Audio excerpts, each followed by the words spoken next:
Yeah, so welcome everybody to the 19th session of the MSAB.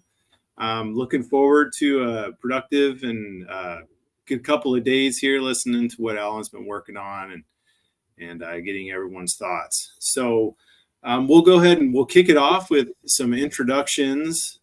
So I'm Pete Hulson. I work at the Alaska Fisheries Science Center. I'm one of the co-chairs, and a great comment that was brought up in prep for this meeting was to perhaps, as we go through and give introductions, if you could do a quick statement on what you're looking forward to or anticipating getting out of this meeting. So for me, besides that, I love listening to Alan give presentations, and Ian, of course. I'm looking forward to hearing kind of the sensitivities and the results from how the stock assessment performs in interim years if we were to go to a staggered assessment schedule. So I'm going to go ahead and I'll pass it off to Alan, and perhaps what we could do from there is just as you finish up, you just pass it on to the next person. All right. Well, thanks, Pete, and good to see you. And welcome everybody to MSAB019, 19th session here. Maybe we'll walk through the IPHC Secretariat and then move on to the MSAB members for introductions. I'm really looking forward to just engaging with everybody and having those really important discussions that help us understand what stakeholders are seeing out there, what's important to stakeholders, and how that all fits into the management process. So you want to take it away, Ian? Sure. Ian Stewart. Work on the stock assessment here at the commission, and my goal for the week is to be Alan's assistant. So I'll pass it off to Andrea's online. Maybe on mic. Yeah. We may not have mic access for all the secretariat at this point either.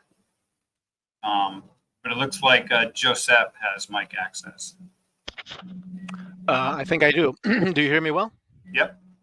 Hi, this is Joseph Planes. I'm the manager of the Biological Ecosystem Science branch, and as always, looking forward to hearing Alan and Ian speak in this meeting and for the discussion. Thanks. How about Basha?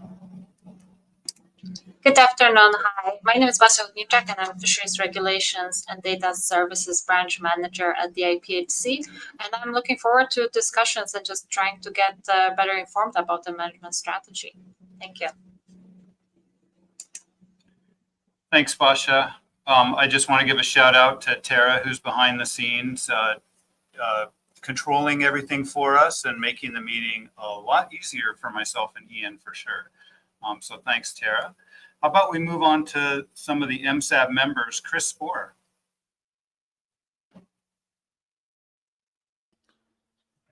Hello, everyone. Can you hear me? Yes. Good afternoon, everyone. Good to be back at the MSAB meeting. What I'm looking forward to for this meeting is reaching a common understanding of, for myself in particular, where we are with respect to the biomass in terms of relative and absolute terms, and how that relates to our limit reference points, our harvest control rule trigger points, and how it relates to the B36 threshold. And hopefully that will eventually lead to us trying to figure out, do the objectives we have with respect to biomass and where we want it to be, or is there something else that we need to add or replace in the existing objectives we've got. Maybe a little ambitious, but I think if we can even reach a common understanding, I think that would be very helpful. Thank you.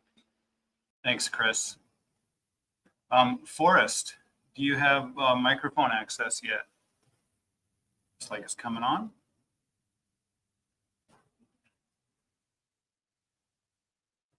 I see your microphone turned on, Forrest, but I cannot hear you at this point.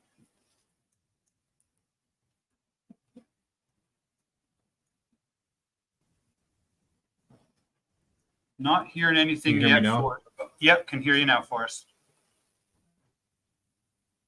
Okay, I didn't raise my hand. I had trouble getting on, so I'm just now here. Oh, yeah, we're just going through Did I introductions raise my hand?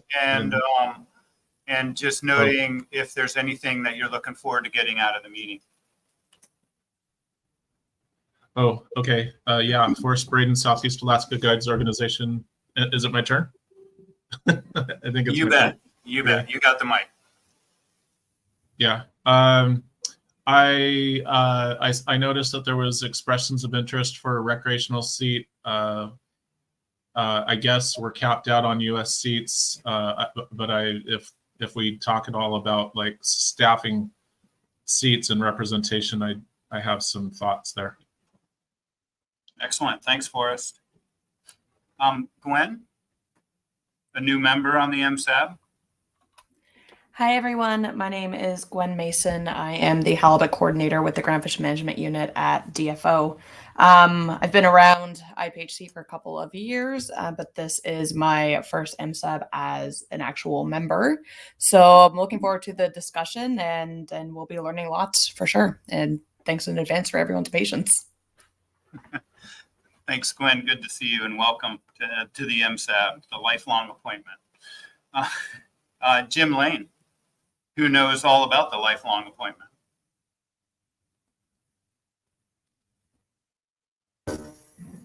Good afternoon, everyone. Yeah, I was just thinking this is Chris and I's 11th year, which is kind of staggering, actually. Anyways, I actually just kind of agree with what Chris said. I'm a little, well, not puzzled, but I think there's some discussion on, if we're talking about is the current objective for biomass, using a relative biomass, is that still, something that's appropriate, or do we replace it with some other metric of biomass? So, yeah, and then just looking forward to seeing kind of how this all goes forward this time. Thanks, Jim. Good to see you. And 11 years, wow, longer than I've been here. How about Carla Bush?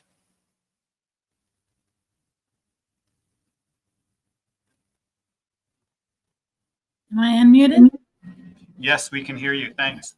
Yeah, my name is Carla Bush, and I work with the Alaska Department of Fish and Game in Juneau headquarters, primarily with federal fishery coordination issues. And I'm serving on the MSAB as the representative from the North Pacific Fishery Management Council.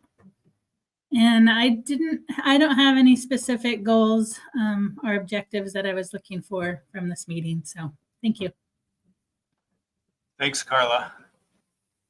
Kurt Iverson. Hi, it's good to hear everyone. Just for your information, I'm on the road right now from a hotel room in Homer, Alaska. I work normally in the Alaska Region Office of National Marine Fisheries Service, and among the many things I do, I serve as an advisor to the U.S. delegation. As far as this meeting, I always enjoy going round robin and hearing from other people who've been thinking about things that I hadn't thought of, and across all the subjects. But in particular, I am curious, the same as Pete, about the ideas of staggering stock assessments and the trade-offs that would go with that. We started on that last year, and I'd like to hear a little bit more about that, see if any thoughts have developed since then. So thanks. Thanks, Kurt. Hopefully we can get to some good answers for you. Michael Fowler, who's a new MSAB member as well.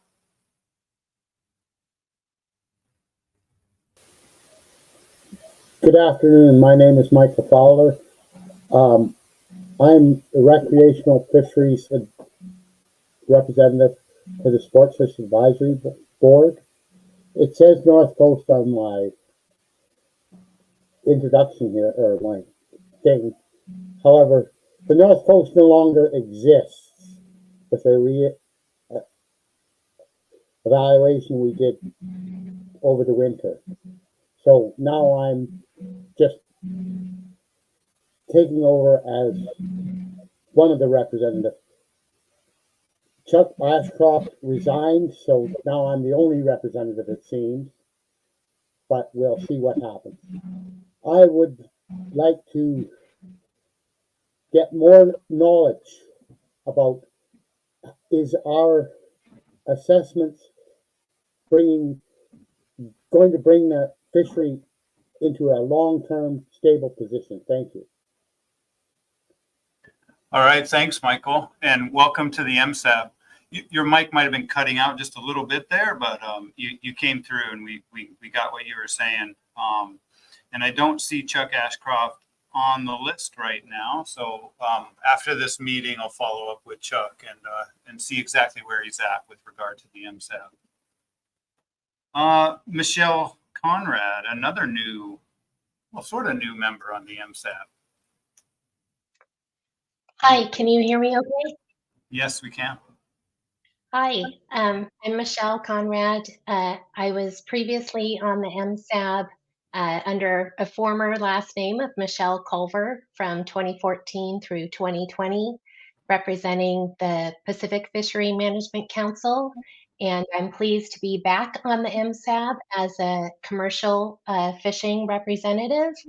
I'm based in Washington State, and I have my own consultancy, and I'm coordinating and communicating with the U.S. Commercial harvesters, both on the West Coast and in Alaska. And I'm just looking forward to getting back up to speed on the management strategies and management procedures that we'll be talking about investigating. Thanks. Thanks, Michelle. Good to see you again, although we haven't seen you, but good to hear your voice again. Peggy Parker.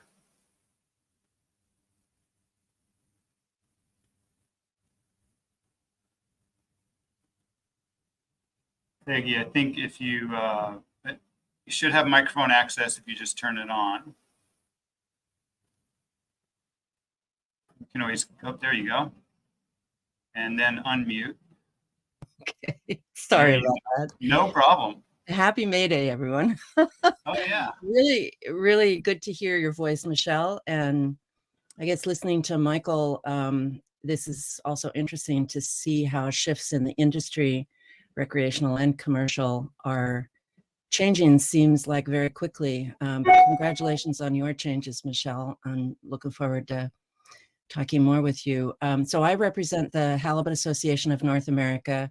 We are the processors in Canada and the US. They have been around for a really long time, seem not to be changing, although there are some things we're doing now that we weren't doing in the past. So my interest in this meeting, I missed the last two meetings. We had a big family issue that was keeping me away from my normal haunts, and I'm really glad to be back among you, the new ones and the ones that have been here for a while. And I think Chris Spohr and Pete both covered top of my list of interests in this meeting. Thanks, Peggy. And Peggy is a lifelonger too, if I believe. Yep. Yeah. Good to hear your voice, Peggy. How about Robert Hockness?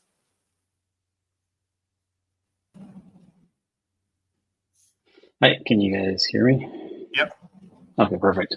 Robert Hockness, Canadian commercial fisher.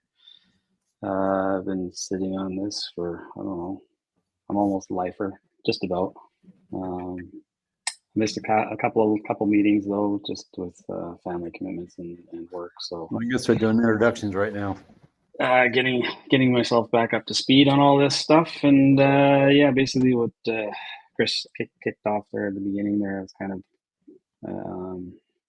that's kind of where I'm interested in, is seeing where are we going. So be interesting to see. But anyways, that's it. Cool. Thanks a lot, Robert. Tom Marking, another lifer. I think you need to unmute, Tom. You're able? Yeah, my computer's kind of slow to. Oh, no worries. Yeah, it's kind of slow to work. I guess we're doing introductions anyway. Yeah, Tom Marking. I've been on this thing since the start of it. So, just a recreational fisherman from California, and was on the Gap for about 10, 12 years, but got off the IPHC Gap. So I'm dedicated now to halibut. So, good to see everybody again. All right. Thanks for your dedication, Tom. I love it. Good to hear your voice. I want to circle back. Heather Hall has sent in her apologies.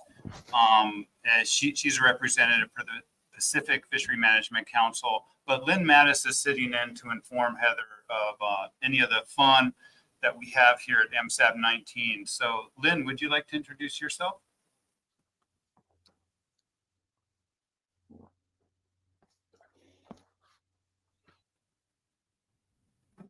I think you should have permission, Lynn, if there you go. Have to click two things, not just one on my computer, evidently. Yeah. My name is Lynn Mattis. I work for the Oregon Department of Fish and Wildlife, but in this venue, I am representing the Pacific Fishery Management Council since Heather Hall had other commitments today. I have not quite a lifer. I have listened to, I think, all but 2 of the MSAB meetings that have been broadcast online. I've been paying attention behind the scenes. And I know I learn something new anytime I listen to Dr. Hicks or Dr. Stewart speak. So looking forward to whatever I'm going to learn this week. And thank you for having me in this alternate position this week. Thanks, Lynn. It's good to have you.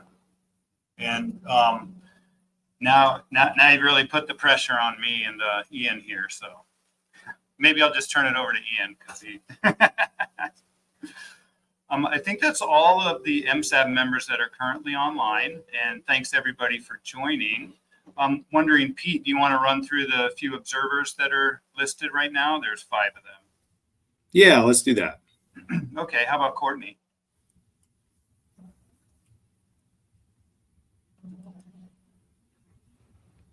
I think the mic is working now. Yeah, my name is Courtney Doe. I'm joining from Fisheries and Oceans Canada from Ottawa, Ontario. I'm new to the IPHC file and the workings of its advisory board. So thanks for having me along today. Thanks for joining us, Courtney. And welcome to the halibut world. How about Emily?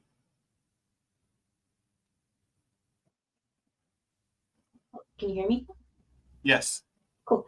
I'm Emily Kinney. I work for Northwest Indian Fisheries Commission in Washington State.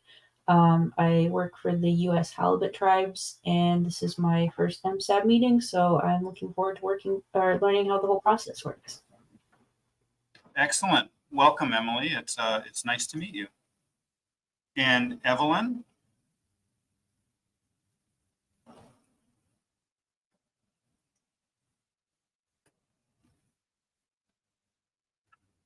Hello, can you hear me? Yes, we can hear you. Great. Hi, I'm Evelyn Rose. I'm a PhD student at McGill University who is studying the sort of collaborative process of RFMOs, and this is my first MSAB meeting that I'm observing. Excited to learn more about it. Thank you. Fantastic, Evelyn. It's really nice to meet you virtually. And I'd actually be very interested in talking more with you about what you've learned from other RFMOs. Let's see, Heather. Can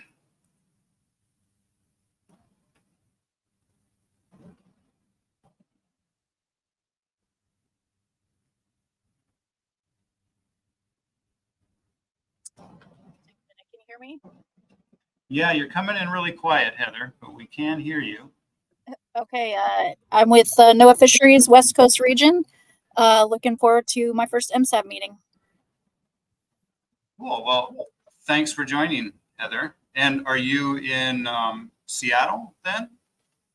Actually down in Olympia, but close. Oh, okay. Excellent. All right. Well, welcome.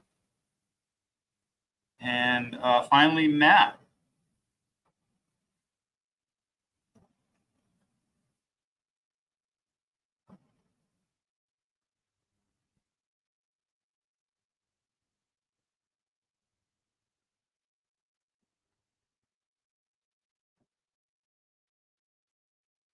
Yeah, looks like Matt's having a mic issue.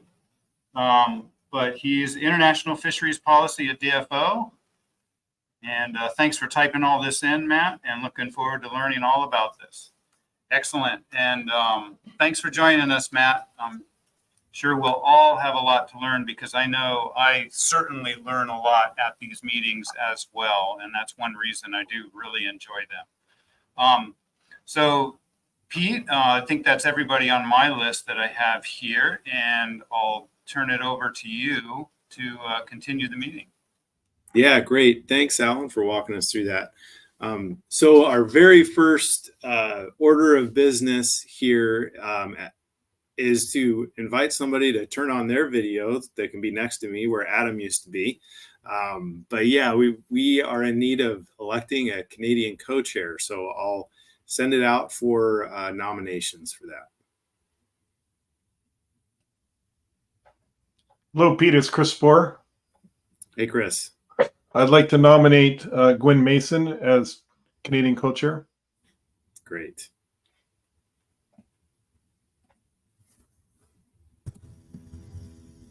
Alan, remind me, do we need a second or anything, or do we just put it up to a vote? Yeah, I don't think we need a second in particular here. We don't really follow all the Roberts rules exactly in this process. If you want to, it's Robert Harkness. I'll second that one. Okay. Okay. Thanks, Robert. If you want to go down the Roberts rules, but I'm pretty sure Gwyn is. No, we don't want to. Be stuck with that one. We can call for any other nominations, though, I guess.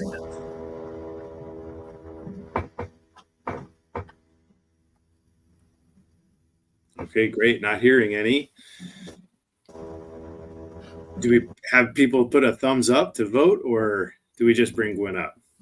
I suppose you could ask if there's any opposition.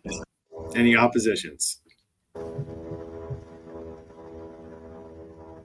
right, congratulations, Gwyn. Thank you. Looking forward to it. All right. I have big shoes to fill, but I'll try my best. Great. Awesome. Okay, so our next item is the adoption of the agenda and the arrangements. Do we have any last minute additions, Alan, or any changes or anything to the agenda? I'm not aware of any changes to the agenda. It might be useful to point out, I think 30 days ago, a schedule was also posted with the agenda. And so it's not a detailed schedule. It has some time in it, but as many people know, the MSAB is often a fluid meeting with a lot of discussion, and so times can change. Another thing to note is a review at the end of the day, and then we'll finish the day off with a drafting session, which is a session drafting paragraphs for the report, which will then be reviewed the next morning. So if you cannot make a drafting session, you'll have the opportunity to review those paragraphs at least twice during this meeting.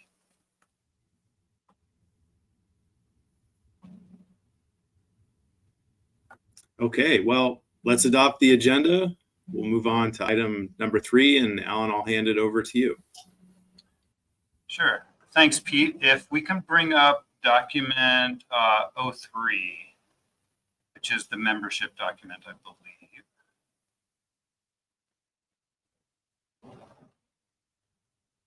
That's correct. Excellent.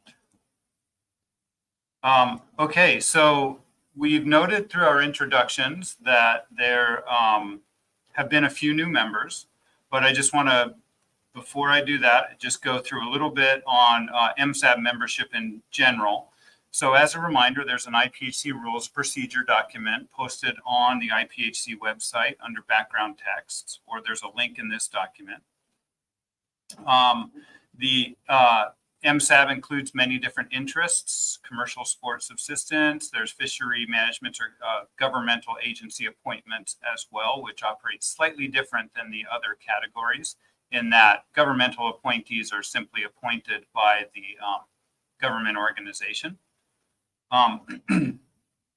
So it might be useful to just review some of those rules of procedure, and noting when an MSAB member is appointed, it's for a 4-year appointment, but that members may also serve additional terms at the discretion of the IPHC, which many members are very well aware of, as we noted in introductions. There's some background from AM099 on some decisions the commission has made about the MSAB.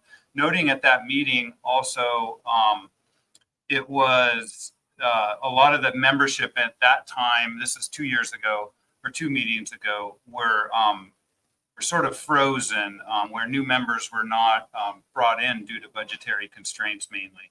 But as you may have noted, there was a recent expression of interest for new membership in the MSAB this year, and therefore we have filled in a couple of missing seats, which I'll get to. So this MSAB membership list in Appendix A here is as of 28th of March, but if the Secretary can please bring up the updated table that I provided earlier today, I can show you where some of these, what the current status of membership is. That'll just take a moment. Oh, thank you. Perfect. Thank you very much. So here are the different categories, like commercial harvesters at the top. And you'll notice there's still, well, that we really strive to have 6 to 8 appointees in this category, 4 from Canada, 4 from the US. And you can see that the US is now filled with 2 new appointees, recent appointees, Linda Bankin and Michelle Conrad. And we've met Michelle, and I believe we'll meet Linda tomorrow. She had a conflict today. There's 1 vacant Canadian position currently available, and we did not receive any expressions of interest at this time, or the IPHC did not for that. Under First Nations, we have a couple of positions there and a couple of vacant positions there. We have the government agencies. And one thing to note in the rules of procedure for government agencies is here it lists a number of different government agencies, but in the rules of procedure, it states 4 from each party. So actually, we do currently have 4 US members in this category. And we have 2 Canadian members with now the addition of Gwyn Mason, our Canadian co-chair. Congratulations. Processors, we have Peggy Parker and Angel Drobnica. Angel's not available for this meeting. And we have a couple of positions available for Canadian processors as well. And then the recreational sport fisheries, we have 2 Canadian and 2 US positions currently. We've noted, or it was noted by Michael, who now Michael is a brand new appointee as well, representing Canadian sport fishing, but has noticed that Chuck Ashcroft has resigned from this position. So we do currently have, or potentially have, a vacant Canadian sport fishing position. And then both Forrest and Tom are available or here at this meeting at this time. During introductions, Forrest also noted that an expression of interest for U.S. recreational came through. That expression of interest was Brian Ritchie, and there's a media release online stating that. But he also noted in that expression of interest that he realized it was full and was just putting his name in the hat, so to say, for future consideration if a position was to become available. So with that, are there any questions about membership?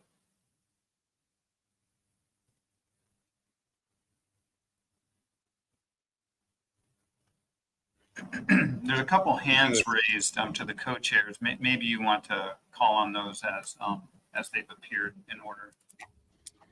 You bet. Forrest, looks like you were up first.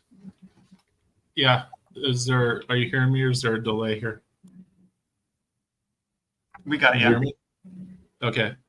Yeah. So it says recreational sport fisheries 2 to 4. And do we always just divide by 2?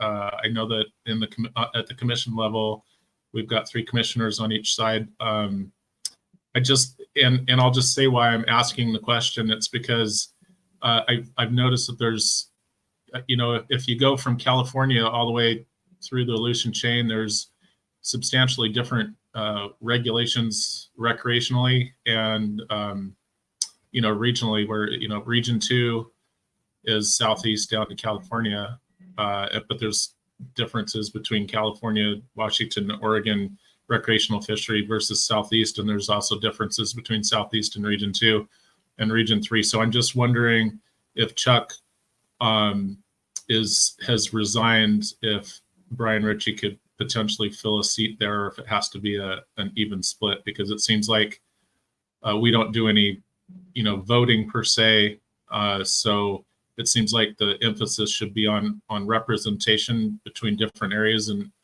kind of different circumstances versus a straight split vote. Yeah, thanks, Forrest. I mean, that's a good point about the differences among the regions, especially between Alaska and the West Coast, and even within Alaska. However, the rules of procedure currently do state a maximum of 2 from each party.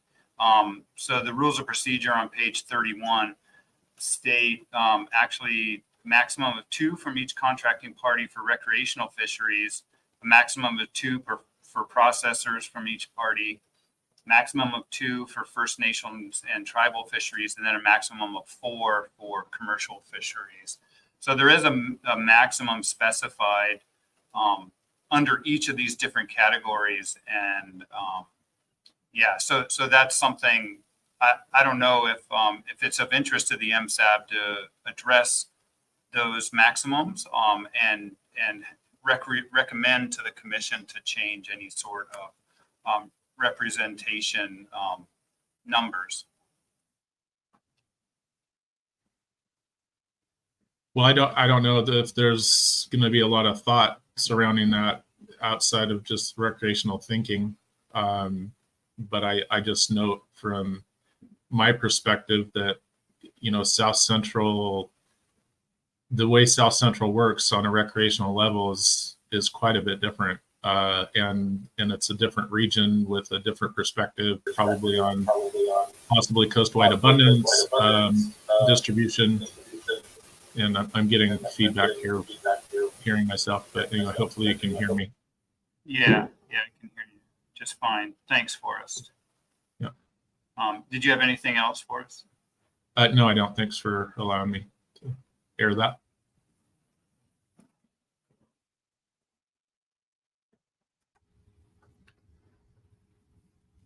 Okay. Next up was Robert.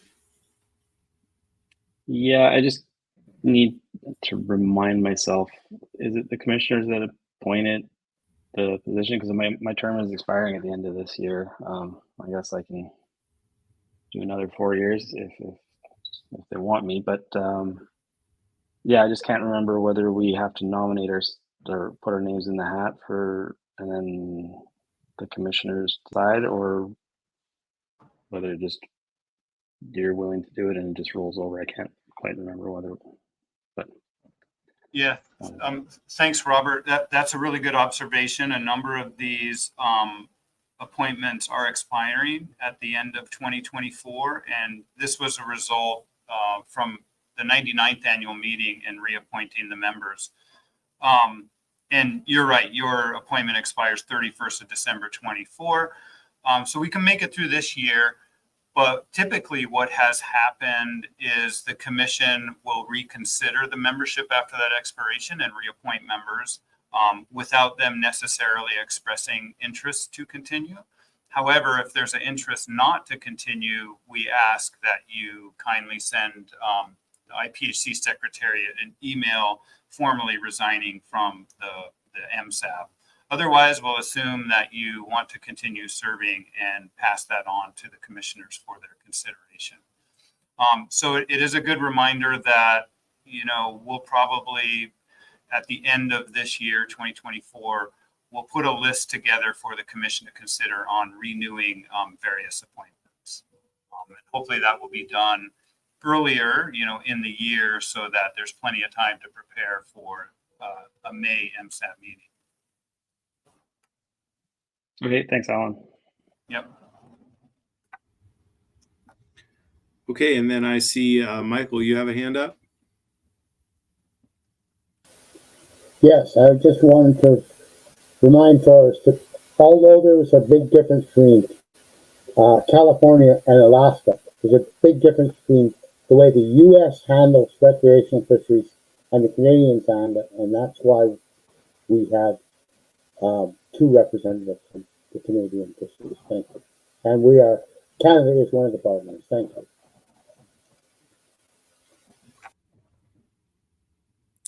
Okay, thank you, Michael. Yeah, thanks, Michael. Okay, I'm not seeing any other hands for the membership. We could move on to agenda item 3.2. Okay, excellent. And if the Secretariat can bring up document 04, please.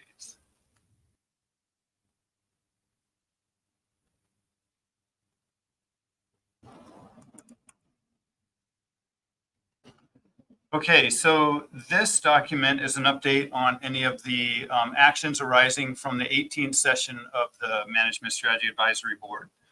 There were a number of requests and I believe a recommendation from the 18th session, or MSAB 18. And so first of all, to note, when providing a recommendation and a request, which we'll cover when we go into the report writing and the report review, it's really important to have be very clear on a specific action to undertake. A lot of times, I'll come back to these requests. It might be a month or two later, and it helps me remember exactly what the MSAB was requesting. Who has the responsibility for the action? Is this something the Secretariats undertake, the Commission undertake, or sometimes even it might be some members reaching out to constituents, might be in a request or recommendation. And then a time frame is very useful to have as well. So I know if I have to scramble to get something done before the next MSAB meeting. Okay, I'm just going to walk through Appendix A here in this document. And then these are the requests that came out of MSAB 18. There was a request that domestic agency staff from the contracting parties consider drafting text to amend the IPHC rules procedure to allow alternates to be designated for MSAB members. This is still pending because we wanted to make sure the MSAB, if we're wondering if the MSAB has any further action on this, but at this point, this was brought up with the Commission, and the Commission and domestic agency staff really decide to take no action on this request. So if the MSAB requests or wishes for this to be pursued further, they can make this request or an updated request in the MSAB 19 report. Otherwise, it will be dropped. The next request was for outreach materials to be developed to synthesize the effect of the PDO. This was a analysis presented at MSAB 18, and a poster was prepared for the 100th annual meeting. And that poster was available at that meeting, but we've also included that poster as an info document, an information document. It's info document 01 for this meeting, and it's available on the MSAB 19 webpage. I also note that I'll be presenting some new updated information on this analysis as well. And that should be a little bit today or tomorrow morning, I believe. Request 3 was related to management procedures. And these are the different management procedures that the MSAB was hoping to have analyzed. The Secretariat has made some progress in analyzing this, but it's really in progress. And a big part of this meeting, MSAB 19, is to go over with what has been done, what's new in the MSE framework, and then really just clarify exactly what the MSAB is looking for in terms of management procedures to be evaluated in 2024 and then brought to the 101st annual meeting. So we'll talk more detail about all of these today and tomorrow. That's one of the major outcomes of this meeting. Request 4 is a retrospective analysis of an empirical rule. This is the rule that would determine the TCY in years that did not have a stock assessment, if that was to be a decision in the future. And this analysis will be presented. It's complete. It was available in document 6, and I'll present it either later today or tomorrow morning. Request 5 is an objective that a risk metric must be met, and the MTAB requested this performance metric be reported as pass or fail. This has been completed and is part of now the objectives table, which I believe is an appendix in document 06 and document 07. And I'm just going to scroll down to request. That was request 5. Request 6 is similar. This is related to the objective related to B36%. And the MSAB requested that it be reported as pass or fail along with the actual numeric value, which we'll see in the results exactly how that's done. So we'll be presenting that today. A new performance metric representing the change in the TCY in non-assessment years. We'll have a large discussion about that. It's still labeled in progress because we wanted to have a discussion with the MSAB about exactly what they're looking for and just clarify a few things there. But I think we'll be able to clear that up at this meeting. And then request 8. This was about a potential MSAB meeting later in the year in 2023. And it was determined that one was not necessary at that time. And then the final request is for MSAB019 to be held in May 2024. And we just got in there on May 1st today. So here we are with that. So that's completed. So there's just a couple of in-progress requests and one pending request depending on how the MSAB would like to handle request number 1. Any questions on those?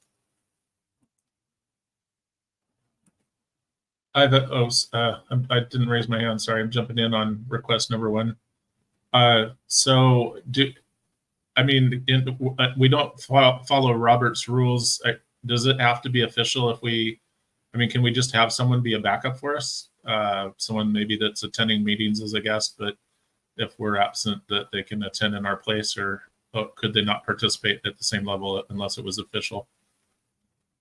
I believe currently that I know that anybody can attend as an observer. So if somebody's not able to make it, then certainly somebody can attend as an observer and report back. And observers do have a lot of opportunity to speak during the MSAB, but maybe not at the level that an MSAB member would be, because MSAB members are given priority. So without the official designation of alternatives in the IPHC rules of procedure, as I understand it, if you had somebody standing in for you, Forrest, they would not have the same priorities as an MSAB member might have. And when coming to a consensus, they may not be considered as part of that. They would not have a proxy vote, in other words.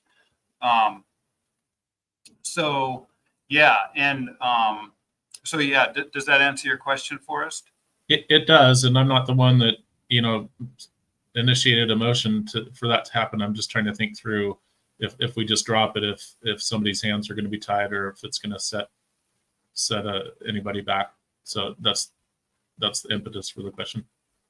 Yeah, thanks, Forrest. And I think the impetus there was if somebody was recognizing that they were going to step down from the MSAB, that they can designate an alternative to fill in for them if they had to miss a meeting, but also to come in as somebody that could participate in a fuller extent and become more familiar with the process. So, because I know, a lot of stakeholders are busy, especially in May after the Pacific Halibut season is opened, and it's difficult to make these meetings. So it might put a little less pressure. One thing we do really strive for in the MSE process is continuity or, consistency.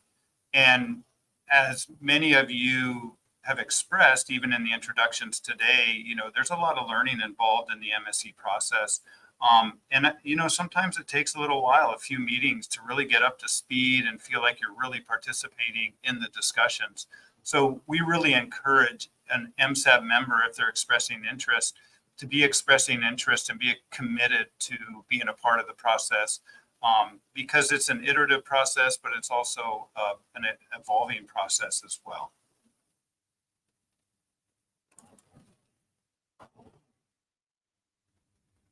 And I see another hand up, Peter, Gwyn.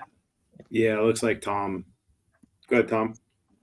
Yeah, just relating to this issue, I think this has come up a number of times, and I think about 8 years ago, the request then was if somebody couldn't make it and you could have an alternate, would their travel costs be covered?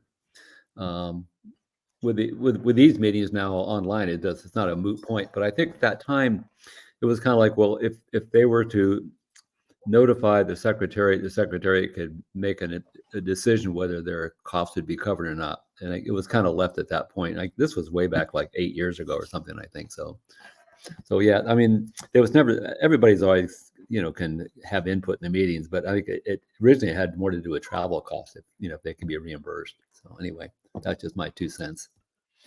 Yeah, that's a really, really good point, Tom, is non-governmental MSAB members have travel costs covered when we do have an in-person meeting, which has been a while.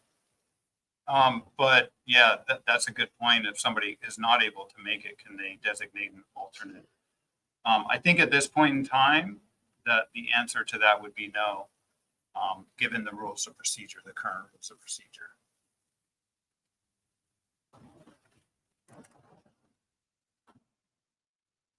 Any other questions on actions arising from the last MSAB meeting just under a year ago?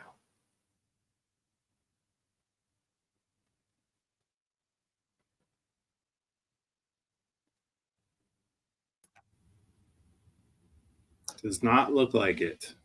All right. Excellent. Well, thanks, everybody. A lot of your questions will be answered in the next couple of days on some of these other requests.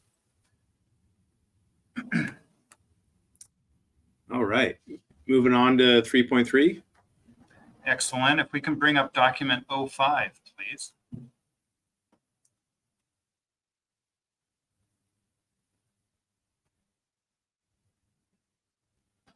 Okay, this will be a quick one. This was outcomes of the 100th session of the annual meeting.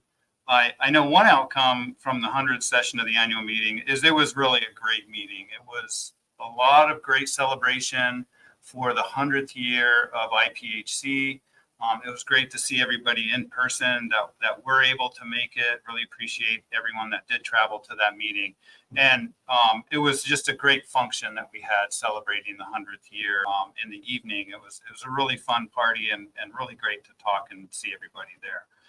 Related to MSE, there was just one outcome that was related to MSE from this, and that is here. And the commission agreed to undertake intersessional discussions on recommendations contained within the paper presented. That's paper 11 at AM 100. And they'll provide further direction to the IPHC Secretariat. And all that I have to report on that at this time is the commission is still making decisions when to hold an intersessional discussion. And as those intersessional discussions occur, I'm sure there will be media releases explaining any decisions made and providing direction to the Secretariat.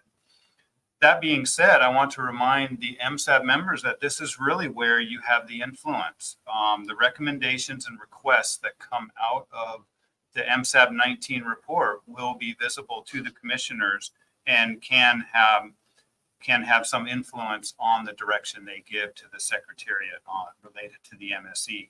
So that's really the purpose of the MSAB, is to guide the MSE process. And by guiding it is to provide those recommendations to the commission and requests to the commission that can then get transferred to the Secretariat.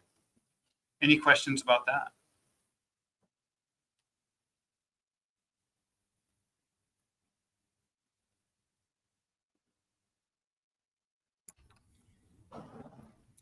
I don't see any hands. Okay. Well, Alan, you want to fire up agenda item number 4? Yeah, I think we should. This is excellent. We're a little bit ahead of time. I'm sure that we will make that up. And if the Secretariat can please bring up presentation 06. That's the presentation associated with document 06, which are both posted on the MSAB019 website if you want to follow along there instead of on Adobe Connect. Just going to review the timings here. For the co-chairs, is 3 o'clock a good time for a break, you think? I think so. Yeah, we could stick with it. About an hour from now. Yeah, I agree. I think that'll be good. Excellent. Okay. I'll begin here. And I, one thing that's worked well in the past, I see a few people have learned how to raise their hands. Another thing is if you just want to turn on your camera and say hi to us when you have a question, that has worked well in the past as also. As I mentioned, the MSAB is a fluid process. It's really a lot of dialogue, a lot of back and forth. So don't feel like you have to wait until the end of a presentation to start asking questions. Ask questions, clarifications, comments during the presentation as well. In this presentation, I'll be giving a lot of updates. So there's going to be a number of different tasks that are going to come up as an update that we'll then consider in the next agenda item, and I'll note that appropriately. So if we get too far down the road of discussion and decision-making on an item, I may note to the co-chairs that this might be a better topic to continue in the next presentation when we'll provide a little bit more information for the decision-making process. Other than this is a lot of updates on what the Secretariat, mainly Dr. Stewart and I, have been doing in the last year related to the MSC process. So from MSAB 18, which occurred last May, we already walked through the outcomes of that meeting, and that was in document 04. And there were a number of different requests, 9 to be exact, related to different things: objectives, management procedures, evaluations, membership, and of course, when to hold the next meeting. And we'll walk through a lot of those. I'll try to address those specifically. But I do note there are a number of new people here and some observers that I think might get a little bit of benefit from a little bit of background. And I think it's always good for us to have a review of management strategy evaluation as well. It always helps me as, even. So what is management strategy evaluation? At least as we see it here at IPHC, it's a process to evaluate, harvest strategies, and emphasis on evaluate, and develop management procedure. And that is an emphasis on management procedure. That's one thing we'll be addressing directly at this meeting. That is robust to uncertainty and meets defined objectives. So that's really important. All those highlighted words are really important to the MSC process. Finding a management procedure that's robust to uncertainty and meets the defined objectives. So what does that mean for this process? Well, many of you have been involved with it, where we've been developing goals and objectives, and this involves stakeholders and managers directly. We'll go over and review some of those. You develop management procedures to evaluate. So this could be any number of different management procedures. Some can be super simple, some can be very complex and hard to understand. But as long as we can code that and simulate those management procedures, we can evaluate them. And there's a key on that coding and simulating. Sometimes the management procedure can be a little bit too complex to put into code. We then go away. For the fun part for me is the simulation and evaluation, running the computers, keeping the office warm all winter. And this just does many different simulations of all these different management procedures. And then we summarize them using performance metrics. And those performance metrics are directly related to the goals and objectives. So then we look at those performance metrics, we identify the trade-offs, and we look for management procedures that best meet all of the objectives that we're considering. And so that's where the challenging part comes in, and where we do need help of stakeholders, not only in defining the objectives, but identifying the trade-offs. What is important? And we'll get into some of those trade-offs as we go through this meeting. Finally, we hopefully find a management procedure that works and is robust to uncertainty, meets the defined objectives in the best way possible, and we implement that into the management process. And that's really, you might say that's our end goal here, but it's not the end of the process. We may learn new things, we may come up with new things, we may identify new objectives, and we may repeat this process. We'll always be stepping back. So think of this as an iterative process, a learning process, and a process that can always be used to improve the management system.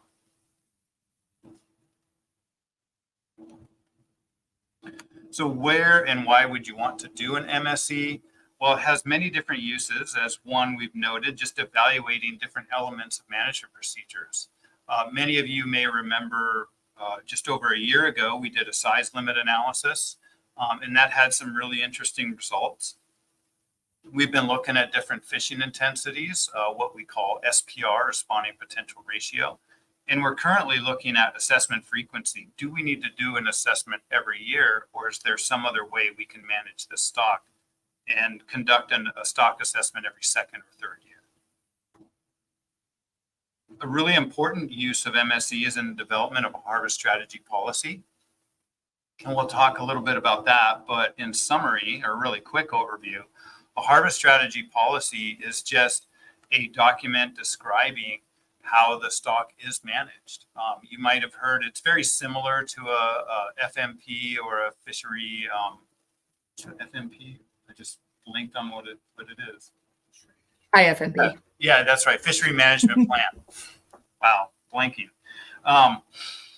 But it's similar to that, and it provides the details. But a harvest strategy policy, I think, goes into a little bit more, and it brings in what are the objectives, what are the management procedures, what are the reference points, and all of that stuff. It's just really an overview document. If somebody wants to know how the stock is managed, they can go to the harvest strategy policy.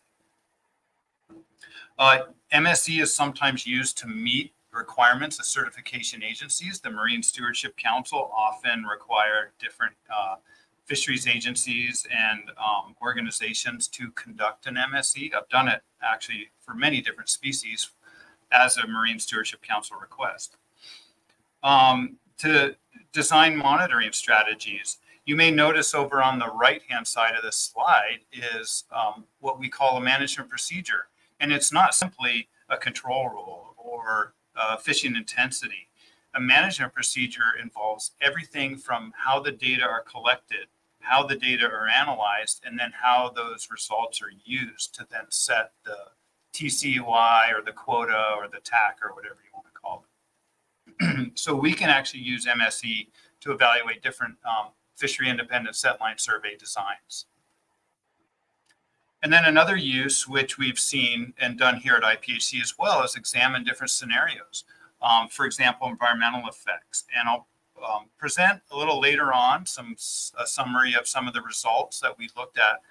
What would the halibut fishery and population look like if the PDO is always low or the PDO is always high? In other words, if the environment affected it in one way rather than oscillating between the two states or the two regimes. I see we have a hand up. Yeah, go ahead, Peggy. Thank you, Glenn. I just wanted to add one other big use of MSE is that it shifted the infrastructure, I think, that members, stakeholders had before MSE. There was a lot of discussions with stakeholders among themselves during the season, after the season, outside of the annual meeting about how the IPHC was managing things, mistakes that the commissioners were making, getting down to details, from details to very big concepts, broad concepts.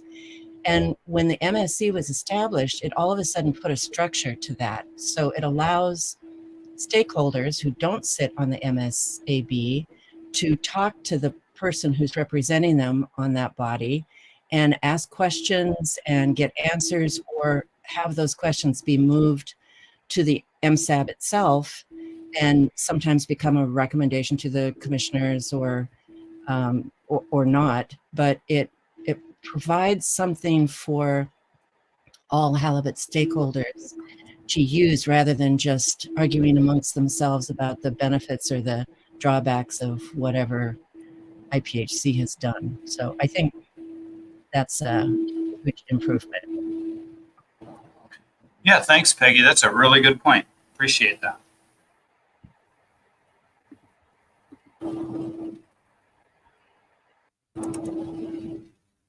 Okay, with that, I'll continue on.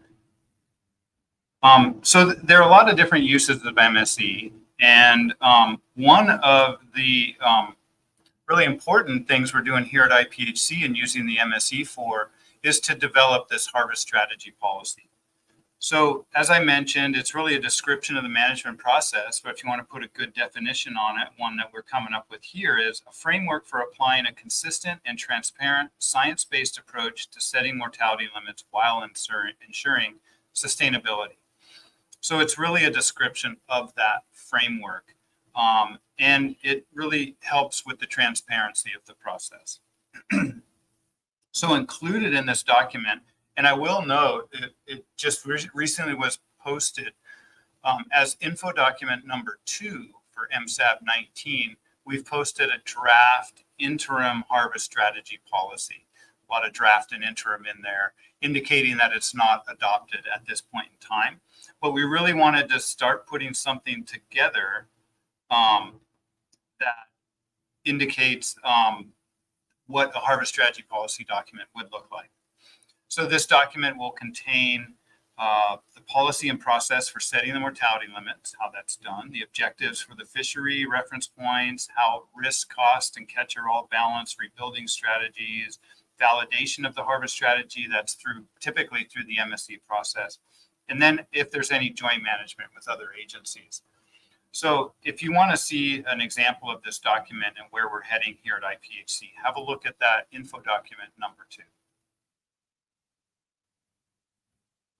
Let's continue on here.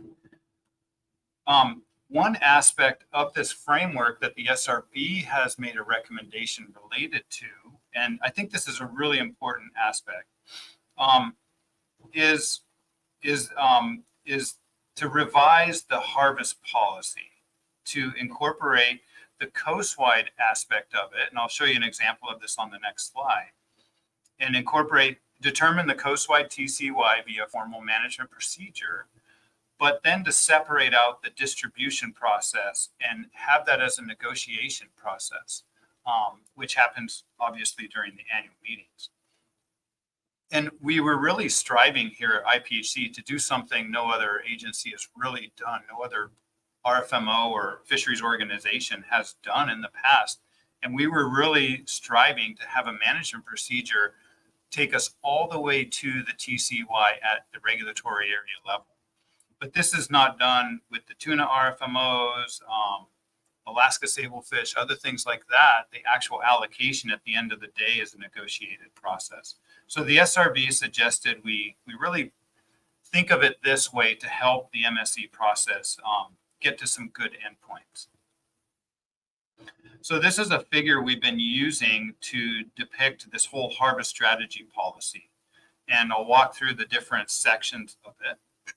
You have on the very left there the coast-wide scale, which is how the coast-wide TCY is determined. There's a stock assessment, there's a fishing intensity level, there's a 30-20 control rule, determines the total mortality, and then that's out of that total mortality comes the TCY, which is everything except for U26 non-directed fishery discard mortality with bycatch. From that coast-wide scale, that coast-wide TCY goes into a distribution procedure, which what the outcome of that distribution procedure is then the TCY in each IPHC regulatory area.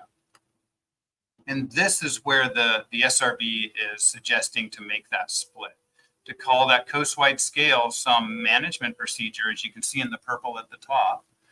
And then the whole process down to the regulatory area mortality limits, that would involve distribution, and we'd call that the harvest strategy. So we wouldn't necessarily be testing and evaluating distribution procedures, but we leave that up to the negotiation process. And where we're really putting our focus in the MSE is on that coast-wide scale. And, you know, that's how the process has sort of been working anyways, up to this point. But we need to get to that point of IPHC regulatory area mortality limits. You know, that is the end result of that. And that's why we call that the harvest strategy. The policy part comes in when all the different inputs from the different boards come into the process, and then the final regulatory area mortality limits are presented at the annual meeting. So one thing, you know, we are thinking here that might help the process, many of you may have noticed there's this mortality table in the upper rightish part of this plot. And that mortality table is something that's always been presented in the past at the annual meeting. In recent years, there's not been a defined distribution procedure, so the Secretariat's been unable to present that mortality table until the final mortality limits have been decided upon. And then the breakdown across the different regulatory area levels and sectors can then be provided. And one thought is that perhaps and maybe the MSAB might want to work on this in the future, is defining some sort of reference distribution procedure. It's not a distribution procedure that's used to determine the quota or the TCY in regulatory areas, but it's a distribution procedure that's another input into the negotiation process. So really what this would look like is, you know, you're going from your coast-wide scale, and then you're passing it through a reference distribution, you're resulting in a mortality table, and then that's another input into the annual meeting process that helps with the decision-making process. So it's again not part of the management procedure for determining the TCY, but is part of the harvest strategy. It could be a reference or an output that could be beneficial to the commission's decisions, that decision-making process. The other thing I want to note here is we really need in the MSE to simulate all the way through this distribution process, because we want the MSE outputs to be by different sectors to see what the effects of these management procedures might be on, say, the recreational sector in 3A or the commercial sector in 2B. That's an important output for the consideration of all of this. So we do need to simulate that process, and we'll talk a little bit later in this meeting about some ideas we have on how to simulate the distribution of the TCY, noting that it is an uncertainty. Okay, so you'll see down here every once in a while this little green will pop up, agenda item 5. That means don't worry, that isn't the end of this discussion. This will be brought up again in agenda item 5 tomorrow, and we'll have a chance to really get into the depths of this discussion. Okay, so another really important part of the MSE process is the objectives and performance metrics. And in my view, without objectives and good performance metrics, you're not really going to make much progress in an MSE because you don't know how to evaluate those management procedures. So at this point in time, or up to this point in time, the MSAB has done a lot of great work defining objectives. And you can see in the appendices of these 2 documents, there's a whole table of many different objectives. But the commission has recently decided on 4 priority coast-wide objectives to evaluate a coast-wide management procedure. And these 4 are listed here: maintaining long-term coast-wide female spawning stock biomass above a B20% with a high probability, maintaining the long-term coast-wide female spawning stock biomass above a reference point B36% at least 50% of the time, and then optimizing the average coast-wide TCY and limiting annual changes in the coast-wide TCY. These are those objectives that the MSAB made a request at MSAB 18. They wanted it reported as pass or fail. And I think that's great. Does this management procedure pass that? Yes or no? If so, you could continue evaluating it. B, it still can be a pass or fail, but they also wanted to know the number. And that's fine. And then you notice C and D objectives are a little bit more vague, and that's a lot of interpretation open there. And that's where, we need help of stakeholders to advise the commission on their interpretations of what optimize means, what, a limit on variability might be. And the MSAB's already come up with some ideas of that. We'll discuss those later. I do note that the SRB had made a recommendation to reevaluate this target objective, which is B, what they're referring to as objective B, in part because it's there's been some ad hoc adjustments, which we'll talk about later as well, related to this, and it sort of takes away from the MSE process when you're straying from management procedures that do meet your objectives. So we'll have I think another big part of this meeting is going to be a discussion about this SRB request and what might another objective be. And some people in the introductions noted that that's an interest of theirs. So don't worry. I think this one will come up in agenda item 5 as well. We'll have a chance to discuss more about objectives. So that brings us now to the engine of the MSE. And the engine of the MSE is what's called the operating model. The operating model is a representation of the halibut population, the Pacific halibut population, but is also a representation of the fisheries operating on that halibut population. So it's really a way to simulate the whole process. The operating right now is structured into 4 different regions, as shown in this plot here. And within each region, there can be multiple fisheries, such as different sectors, recreational, commercial, but also in some of these regions, there might be a commercial sector for 2A and a commercial sector for 2B. So it's split up within each region as well. We updated the operating model in 2023 to reflect the changes that occurred in the 2022 stock assessment. And many of you may remember there was a pretty big change in that 2022 stock assessment in how it treated natural mortality. And it resulted in some differences that were observed at the time it was presented. So we felt it was important to make sure that the operating model is consistent with that change in the stock assessment.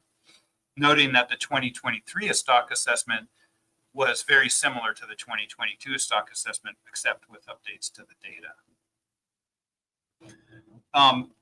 Working with the SRB, we really expect the next update in 2026, which would occur after the full stock assessment in 2025. Is that right, Ian? Yeah, so we'll be conducting a full stock assessment in 2025. After that full stock assessment's accepted and presented to the commission is when we would then update the operating model. So I want to present a few outputs of the updated operating model. Just to, one, refresh your memories on what these outputs look like, give a little bit of insight on what it produces. But also at the end of this, you'll see, I just want to give some comfort in that the past MSE results we have are consistent with these MSE results as well. So what I'm showing on these 2 plots are spawning biomass. On the left is spawning biomass if we project it into the future for 60 years without any fishing. And on the right is if we project it into the future with a level of fishing. So the pale purpley pink area is actually the historical periods that the model is actually conditioned to. This operating model is conditioned to past data. And so that ends in 2023, but then from 2023 onward, everything is then projected into the future and projected with uncertainty. So that includes uncertainty in weighted age, uncertainty in recruitment, uncertainty in how fisheries operate on the stock. So there's a lot of different uncertainties in this model. And you might notice, wow, projecting 60 years into the future, spawning biomass, there's a lot of uncertainty around what the spawning biomass would be. And that's expected, because not only, if you look at the pale part, have we seen wild swings in the spawning biomass, we would expect there to be a lot of uncertainty in the future due to changes in size at age, different recruitment levels, etc. These small lines in color on each plot are actually individual trajectories, one individual projection of this population into the future. The purple area represents 95 out of 100 of these different projections. So it's sort of summarizing the range of all these different projections. And so you can see there may be one projection, this bright red line. I think I bring up a pointer. Yeah, this bright red line right there that actually goes above the purple area and back into it. That's a pretty extreme case. There's probably some big changes in weighted age or a recruitment event that occurred there. And then you can have other projections like this blue one down on the bottom that are quite low in this time series. But that's the important part of MSC, is capturing that uncertainty, what we're uncertain about in the future, and then evaluating a management procedure that's robust to that. When we come over to the right with fishing, and this is a SPR 43%, which is our current interim reference fishing intensity level. You can see that same bright red line is right there. So the spawning biomass is less because we're fishing on it. And then that same blue line is way down there on the bottom. And again, is less, but that's because we're fishing on it. There's still a wide range of uncertainty in these plots. See, we have a hand up. Two hands up. So I'll pause here for any questions. Looks like we have Jim up first and then Chris. So go ahead, Jim. Yeah, I don't know if my camera's on. It's taking a while. Is there a figure that shows what the plots would look like, before you updated it, just as a reference for us? Because to me, it looks like it's a little more pessimistic than it was before. Yeah, that's a good point. I don't have any plots made right now that compare the operating before and after that update, but I do have a table in a couple of slides that shows the outputs of the performance metrics, and I think in terms of spawning biomass, I might be a little bit more optimistic, if I remember right. But let's remember that question, and we can look at it when we get to the table. Okay. Great, thanks, Jim. Chris, go ahead. Yeah. Okay. So as you know, Alan, I've been struggling over this for a little bit last few days, and I appreciate your responses to my various emails. But so looking at this, just to make sure we understand it, like when we're projecting out in the future, what are we assuming there with respect to environmental conditions? Sort of a normal, or I know there's uncertainty, but is it generally assumed this is what would it look like under normal conditions? Yeah, thanks, Chris. A really good question. So the environmental conditions we're including in this operating model are the Pacific Decadal Oscillation, or the PDO. So we have found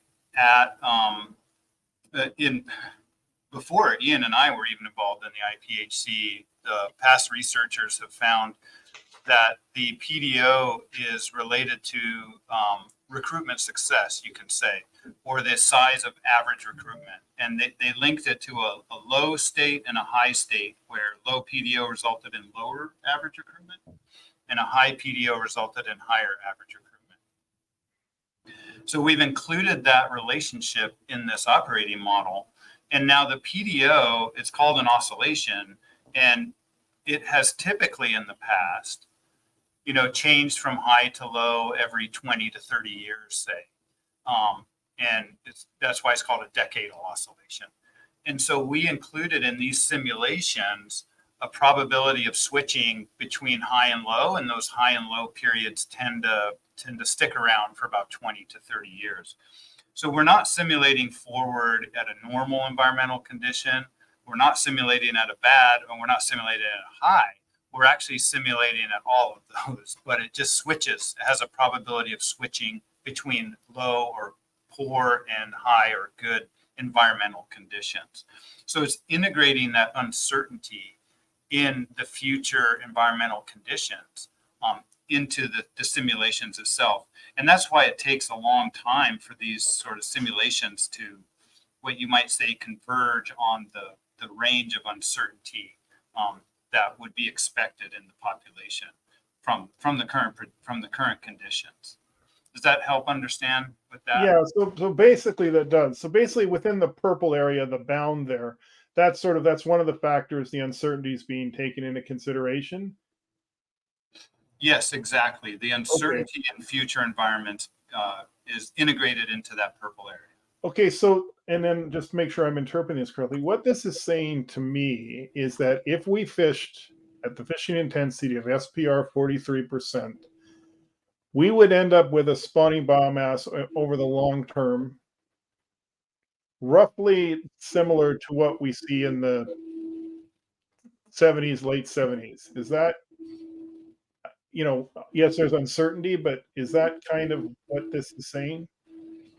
Yes, that is what it's saying. So where the little pointer, the blue pointer is, that dark purple line is the median, or 50% above, 50% below. And so that's what you would expect to see, on average, you might say. And that level is right about, the late 70s, at the level it was in the late 70s. Now, also on this line is, or on these plots, is this horizontal line on the bottom there. And we included that horizontal line as a reference, and that's the spawning biomass estimated for 2023.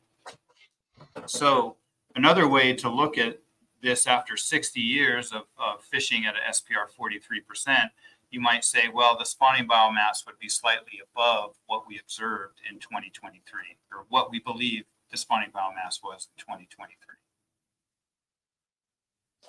Okay, thank you. Thanks for that, Chris. Thanks, Chris. Forrest, and then Robert.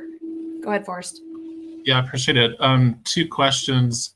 Looking at no fishing, and I realize that the lighter purple is historical, but we've seen displays or graphs from you guys that show that without fishing pressures, we still have the ups and downs, which I'm not seeing in the model projection.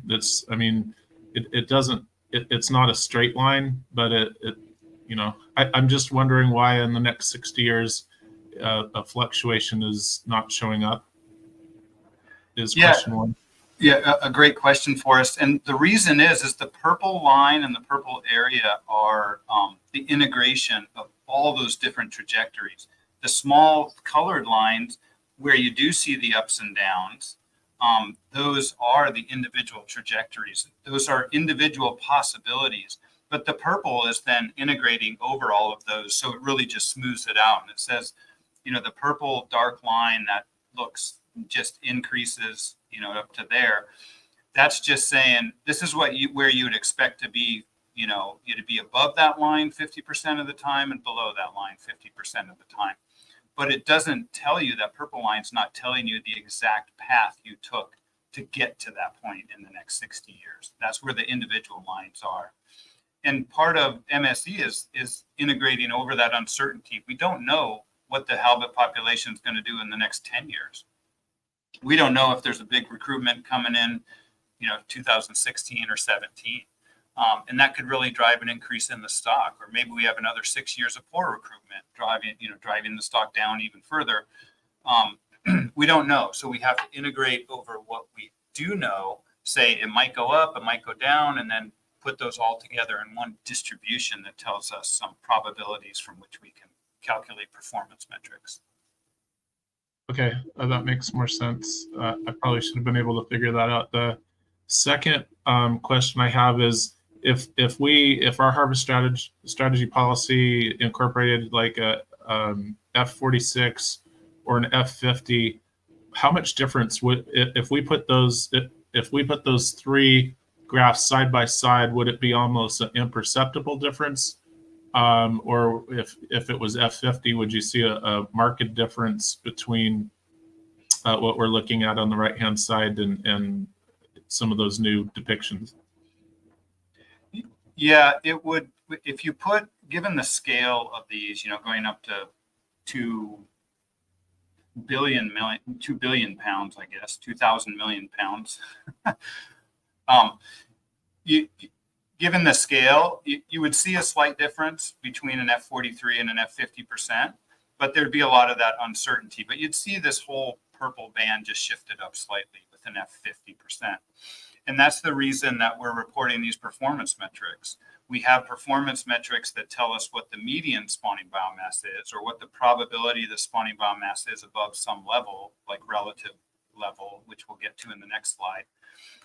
But we also have performance metrics related to, say, the TCY that tell us the median TCY is this, but the TCY can be 50 million pounds, or it might be up to 100 million pounds. So it tries to give us that range of the possibility as well. And then we can compare those different fishing intensities using those performance metrics. But if you're trying to look at it from a plot, you're not going to get as much information. There's a stark difference between no fishing and the fishing at an F43. And then any lower fishing level is just going to look like anywhere in between the right plot and the left plot. What do you think? Thanks, Forrest. Next up, we have Robert and then Tom. Oh, Robert put his hand down. I just. Okay. All right. Go ahead, Robert. Then we have Tom and Chris. I see your hand still up. I'm not sure if that's a legacy hand or not, but go ahead, Robert. I'm still getting myself caught back up to speed on where we were, but in regards to the 2030 control rule, where would that be relative to the plots here? Like, what's the spawning biomass in millions of pounds that we're gonna maintain no matter what? Because that'll, once we hit 20%, it's cut off, and then the 30, it's like we start ramping it down. I kind of thought that was, but the little light gray line, but then you said that was what 2023 was. So I'm just kind of curious about where it is relative to like the lower level of the plot with the fishing. Yeah, so that is the relative spawning biomass. And given that we're using a dynamic approach, which will be a large part of our discussions over the next 2 days, your exact question, Robert, is you can't really tell that from these plots of absolute spawning biomass. So these plots are showing the absolute spawning biomass, what it actually is. Whereas the relative spawning biomass is going to show what is this spawning biomass, say in 2040, relative to what it would have been if you had not fished in 2040. So you have to take the plot on the right and divide it by the plot on the left. Now, that is really hard to tell from these plots. And so the next slide I have actually shows that value. And I'll answer your question in more detail on the next slide. Yeah, no, I think you answered it. I just having to, again, wrap my head around this stuff. It's been a couple of meetings that I missed, so I'm trying to refresh myself. Thanks, though.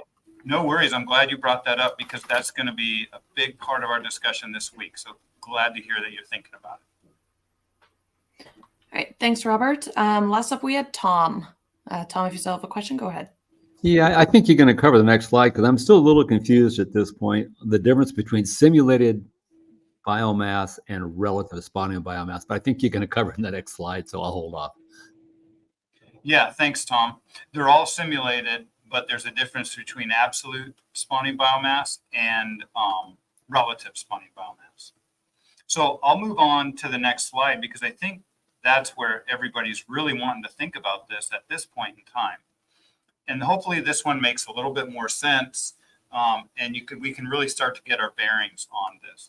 So what we're showing on this slide now is relative spawning biomass. So what would you expect if we did not fish on the stock where would it go in relative spawning biomass? It would go back to 100% of its unfished state, right? So relative spawning biomass means what is the spawning biomass relative to its unfished, what the biomass would be in an unfished state. So we fished the stock up to 2023. The dark purple area is projecting without fishing, and you can see by the end of 60 years, it's almost all those different trajectories go back to being in an unfished state. So it's at 1, a value of 1. Now on the right-hand plot, as we project out, if we continue fishing at an SPR 43%, we of course will not get back to an unfished state because we are fishing on it. But what is the relative spawning biomass as a proportion of the unfished level? And what you can see here on the right-hand side is I've now plotted that 20% and 30%, the 30-20 control rule that Robert was talking about.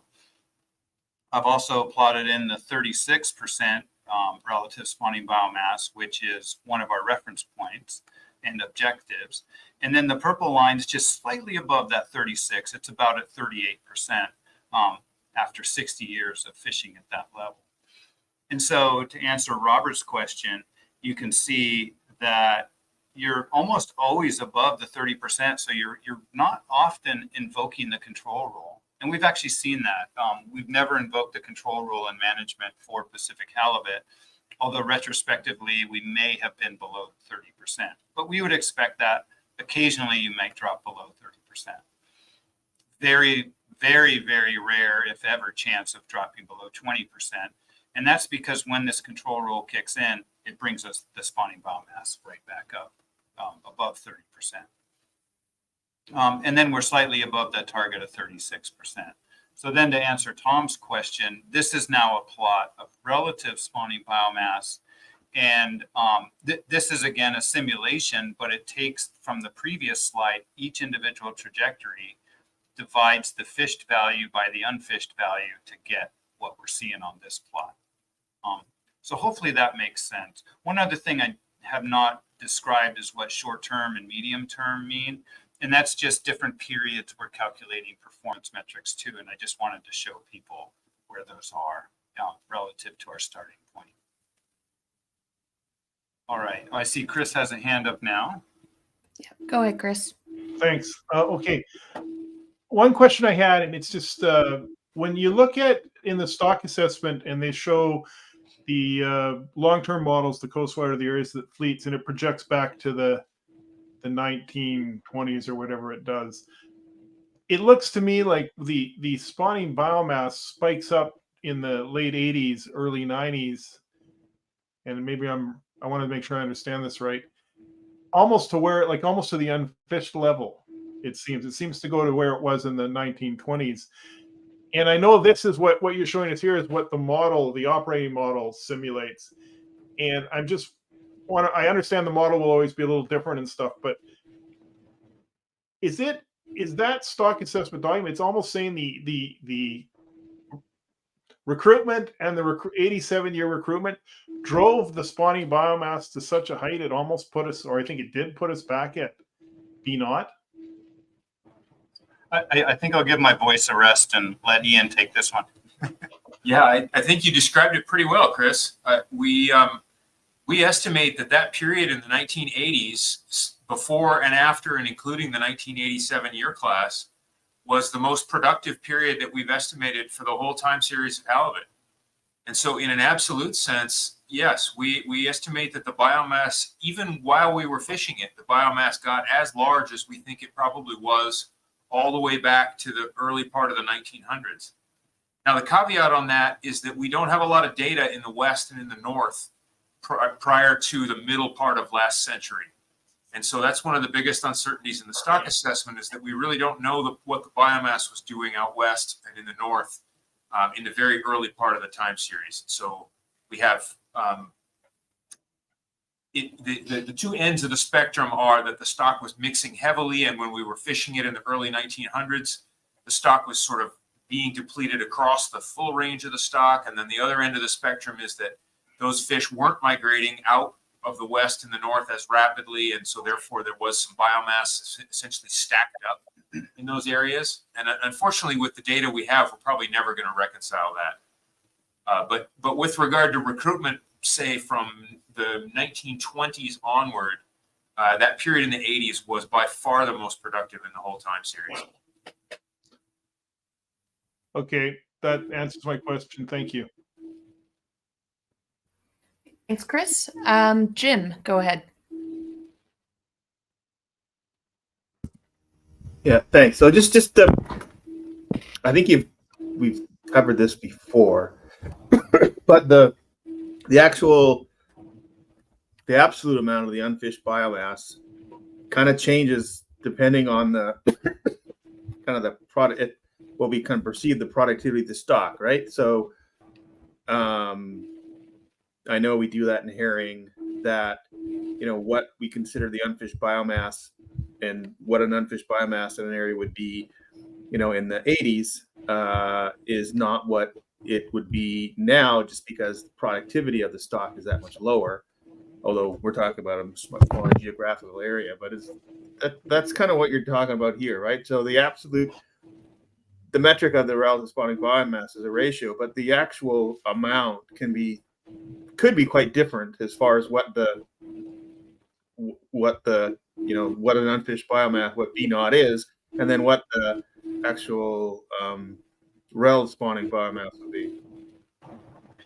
Yeah, that's right, Jim. And that's why in that, late 80s, when the absolute spawning biomass, you see it in this plot, increased to levels that we're seeing in the late 1800s, and when it was more closer to an unfished size maybe. But you see that it's still not at an unfished level. And that's because productivity is so high. If we had not been fishing on the stock in the 1980s, the spawning biomass would have been much, much higher than we actually did observe with fishing. And so the corollary to that, or the opposite way to think of that, is, let's say you have some environmental conditions that come in and result in 6 years of poor recruitment, small weighted age. But, in the past, in the late 1980s, you had a huge spawning biomass. Well, the unfished level of spawning biomass would have declined as well. And we'll show some plots explaining this as we get into more details of a discussion in agenda item 5 as well. But that's exactly right. And that's what we call the dynamic B0 approach, or the dynamic unfished spawning biomass approach. Okay. Okay. Next up, I see Michelle's hand. Or unless, Chris, you had another hand. Or I don't know if that was a legacy or not. Sorry. I had another one, but let Michelle go first. Okay, we'll do Michelle and then Chris. Thanks, Chris. Chris started to get at my question with the that struck me on slide 11 with the absolute spawning biomass, and just the no fishing scenario seems to get back up to where we were, right, in the 1980s to 2000 period. So that was curious. And then I appreciate that the explanation from Ian about what we know about recruitment. And my question is just, how is that accounted for in the operating model? So does the operating model simulate what we saw relative to recruitment in the 1980s occurring again in the next 100 years projected forward? Yeah, thanks, Michelle. The operating model simulates recruitment, and one of it may simulate a recruitment that was similar to the 1987 year class, which drove a lot of the increase in the spawning biomass, or it may not. And so let's say if we just picked a couple of these trajectories, like this lower blue trajectory, that's probably staying in a low environmental regime, not having much success in recruitment, maybe low weighted age as well. As opposed to this bright red one, it probably did simulate a large recruitment. And that's part of that uncertainty in this process. We don't know in 2040 if we're going to get a large recruitment event or we're going to get a small recruitment event. And so the MSE just has to simulate that as a random process. And by the time we get out to 2040, we really can't say. And so that's why the uncertainty intervals on the spawning biomass get so large as well, is because we just don't know. Are we going to have a successful recruitment, or are we going to have poor recruitment?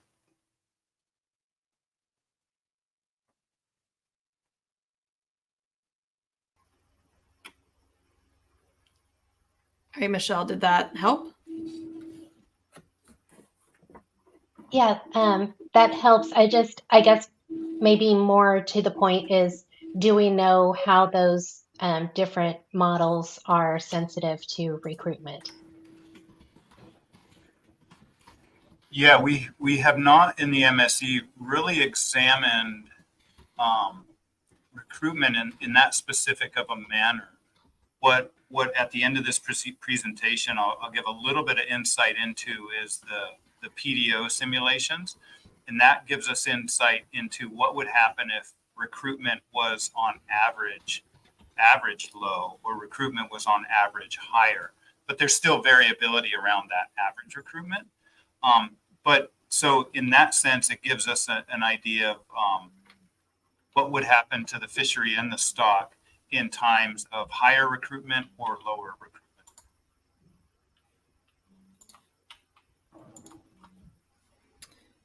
All right, we have Chris up next and then Robert. Go ahead, Chris.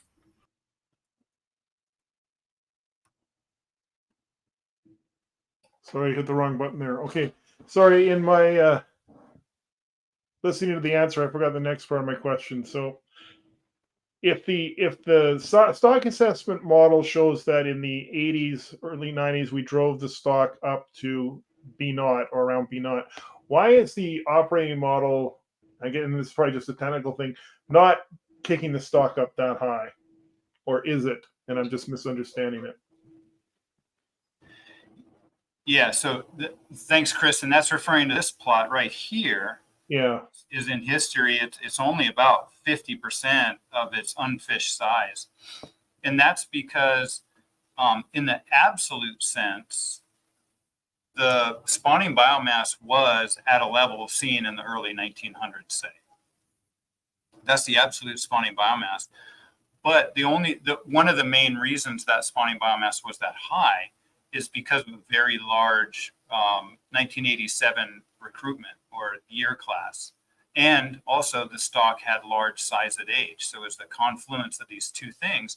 So if we actually calculated, given a large 1987 year class and high size at age, what would the stock have looked like in an unfished state? And I'll just back up one slide here to the absolute spawning biomass. So here's what we predict the spawning biomass to be, about 750. Well, actually, if the stock had not been fished from about 1950 up to that point, we would predict the spawning biomass to be at about 1.5 million or billion pounds, 1,500 million pounds at a much higher level. But because we're fishing, we're still bringing the stock down. So that's why it's really important to consider this dynamic B0 approach. It was a very productive time for Pacific halibut. We were still fishing on the stock. Well, we wouldn't want to say, wow, look at that. We're fishing on the stock and it's above unfished state. That just doesn't make sense because we are fishing on the stock. We can say it's above an absolute spawning biomass reference from the 1920s, and that might be a good thing. We can say it's above the spawning biomass we estimated for 2023. And that's also a good thing. And that has a lot of meaning to various people. So we can still develop reference points based on absolute spawning biomass. We can say things like, look, the spawning biomass in the late 1990s is at the levels it was seen in the late 1800s before fishing was really high. But we can't say the stock is overfished or the stock is above unfished values because we are fishing on the stock. So hopefully that begins to clear up the question, and I have some more plots later on that might help explain this in a better way in agenda item 5. But basically what that's saying then, if I understand correctly, is, and can you go one slide, is it one slide up or one slide back? The relative. Okay, then go. Yeah, go to the other one. Okay, so Yeah, in absolute terms, Yeah. the spawning biomass right there, that peak, is similar to where it was in the early 1900s in absolute terms. Exactly. It is dropped in relative terms, and not at B naught, it's at B 5.5 because we're fishing the stock. Exactly. So this is the dynamic spawning biomass that you're trying to educate me about. Yes, and I have a plot later, I think in the next presentation, when we get into more discussion of this, that'll show the actual estimated unfished trajectory in absolute spawning biomass and the estimated fish trajectory in absolute spawning biomass as well. And you'll see that's about a 50% difference. I think I'm getting it's only taken about 11, 12 years here. Probably in a couple of years we'll be on site. Okay, thanks. No worries. I think it's taken me about as long as well. So Thanks, Chris. We have Robert up next. Go ahead, Robert. Thanks. Hopefully I'm not going to take up too much time. But with the PDO, that's the only environmental thing that the operating model is considering. So it's kind of like I got, I guess, two questions. The first one being, is there any other environmental models, worldwide groundfish, that would be maybe useful? And then the other one that I have is, I think I was, my memory might be wrong, but at the AGM up in Anchorage there, I think Dr. Stewart said that the PDO might not be aligning as it historically was. So if it doesn't align, are you going to remove that environmental part out of the operating model? I'll tackle the first one, and maybe I'll hand the second one over to Dr. Stewart. In terms of other environmental relationships in the model, we can easily put in any environmental relationship into the operating model, but we don't want to put one in that is spurious or, isn't tested or actually makes sense. If we have a hypothesis about one, we could throw it in, but we really want to keep things as real as possible. And the only one that we've identified as really having a significant or worthwhile relationship to include in the operating model is recruitment and the PDO. But we've been looking for relationships with weight at age. We've been looking for relationships with all sorts of things. We just haven't pinpointed one that is strong enough to include in the OM. But we're always looking. And then so with the PDO being what it was historically, maybe Dr. Stewart can help with that one. Yeah, I mean, I guess I would add to Alan's response that in addition to the PDO, the operating model also has just the random roll of the dice of year-to-year variability in recruitment, which is considerable for halibut. The PDO only explains part of the trends in recruitment, and so that natural variability in year-to-year recruitment is also built into the operating model above and beyond the signal of the PDO. With regard to the PDO itself, we've spent quite a bit of time, I mean, even as Alan mentioned, back to the scientists that worked here 25 to 30 years ago when this relationship was first discovered. During that time, we've explored a lot of different potential covariates, different ways to explain recruitment. And I'm somewhat disappointed to say we haven't found anything that does a better job of explaining what we've observed historically than the PDO. And this is a common problem. Predicting recruitment is the holy grail of stock assessment. And I would say that by and large, very few stock assessments find strong environmental relationships, and even fewer of those find relationships that hold up over time. And so we really just have not identified any other factors that are a better predictor at the moment. That said, Robert, your memory was very good about the annual meeting. There's a lot of evidence that the PDO may be functioning differently in the last decade or so than it has historically. And we really don't know what that means in terms of long-term future forecasts. So that's an uncertainty that's above and beyond all the rest of this discussion. So then just sorry to interrupt. No, go ahead, Rob. So that kind of, what is the how much is the PDO weighted in? I mean, it's probably getting a little technical, but I was just kind of curious. How much is the PDO weighted in the operating model? Is it kind of just it's there, or is it like actually like a significant factor in determining the outcomes? What is it? Recruitment on average is 1.5 times as great with a high PDO compared to a low PDO. So there's 1.5 times more young fish on average in the population with a high PDO compared to a low PDO.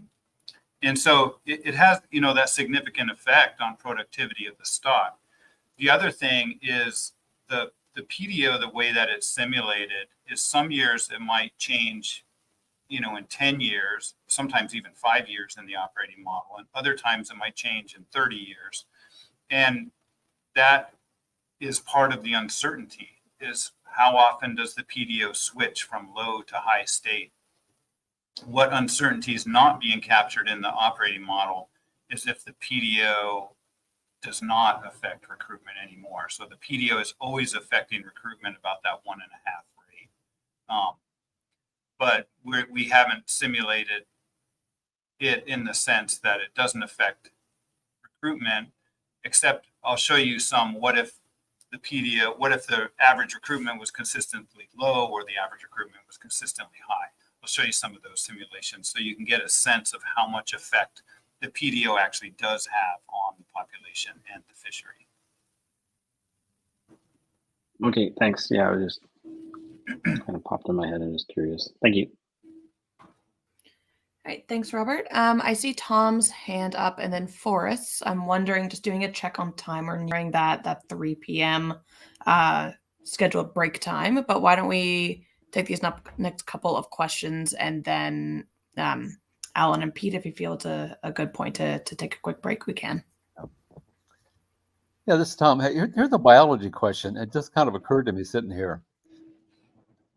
I know the recruitment survival is definitely affected by environmental conditions like PDO, but do halibut change their productivity of egg production based on environmental conditions or population dynamics? For instance, like if you harvest a covey of quail like 50%, the hens respond by doubling the clutch size the next year to build them back to carrying capacity. Do fish respond at all like that? So is there any advantage to harvesting a little more aggressively so that the fish become more productive in terms of egg production? Or are they pretty much the same production of eggs per size no matter what, and then survival is just more of an environmental concern? I'm just puzzled. Yeah, we're not certain if the actual age production changes with the size of the stock, but we do know that there's the relationships of the productivity of the stock at different sizes of the stock. And that's the whole concept of maximum sustainable yield, is when you harvest the stock, it produces more fish for you to harvest up to some point. So all of that biology is built into the process through what's called the stock recruit curve. But we don't have any, and we're actually embarking on fecundity studies here at IPHC, although I don't know if we'll be able to pinpoint that to population size for many years now. But we're trying to learn more about how the size or the number of eggs produced relates to the size of the fish. And then maybe if we collected many years of data, we could relate that to population size. But we're trying to understand and explain those biological questions here at IPHC. And we're making a lot of progress in recent years and will be in future years as well.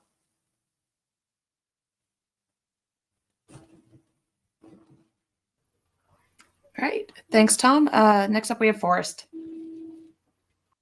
Yeah, thanks. I hate to always be jumping on here, but this is more of a statement than a question. Can we go back one slide, though, possibly to 11? I'm just really struggling with like takeaways that are helping me to. I realize we can. Our big task is to define fishery objectives, but I'm struggling to understand why moving forward if you look at the with fishing SPR 43, why I think it's like a purple individual model, individual production. There's a red one that's the highest, and then let's call it a purple that's the next highest.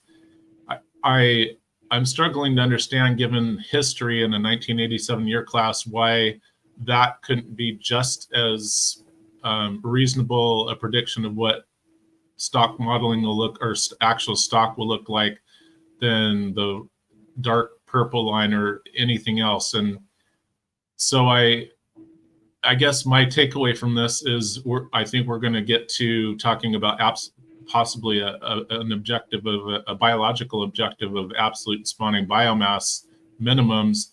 And given that I hear the word uncertainty so many times, that I'm wondering if it makes more sense to say, well, let's make sure that the absolute spawning biomass doesn't get below a certain point, and then just pick some numbers and run with it. Because I think what everybody's, it's just so stressful at all the IPHC meetings, annual meetings, and stuff like that. We made decisions this last meeting on, some people wanted to take a 10% reduction, some we're making all these small tactical decisions that, in my mind, we have no idea what's going to happen. We just, and no idea if it's going to move the needle or anything like that. So I guess I'm leaning for support for maybe redefining what some of those biological objectives are, based on the fact that, we really don't know. So it's just a statement I'm getting off my chest. Yeah, thanks, Forrest. And, I would completely agree with you that there's a lot we don't know about this stock. There's a lot of uncertainty in the future. And, I get criticized a lot for predicting or simulating out 60 years and saying, you have no clue what's going to happen in 60 years. And I agree with that statement. I don't. And that's why I have this wide purple band. The stock can be between these two very large numbers. However, there is some useful information here. And we'll talk about, maybe we don't define a reference point as 150 or some arbitrary number like that. There are things we can define, like, say, in the spawning biomass we saw in 2023. We don't want to be below that value. Maybe that's a good thing to do. So we'll talk more about that. And so thanks for bringing that up. The other point that I wanted to make is these individual little lines in here are not, they were just chosen, actually not even randomly chosen. I chose them very specific to show specific cases. So this red line that I'm pointing at here is a 1 out of a 500 chance of actually happening. And that's why it's outside the purple color, the purple light color, because that's the 90, I think that's the 90% of the simulations occur within the purple color. And so this red is outside the bounds, not likely to occur, but could occur. Maybe we win the lottery in 2062 or something like that. Well, just a follow up to that, then, if you look historically, which I realize is actual data and not projection, we won the lottery in 1987. Yeah.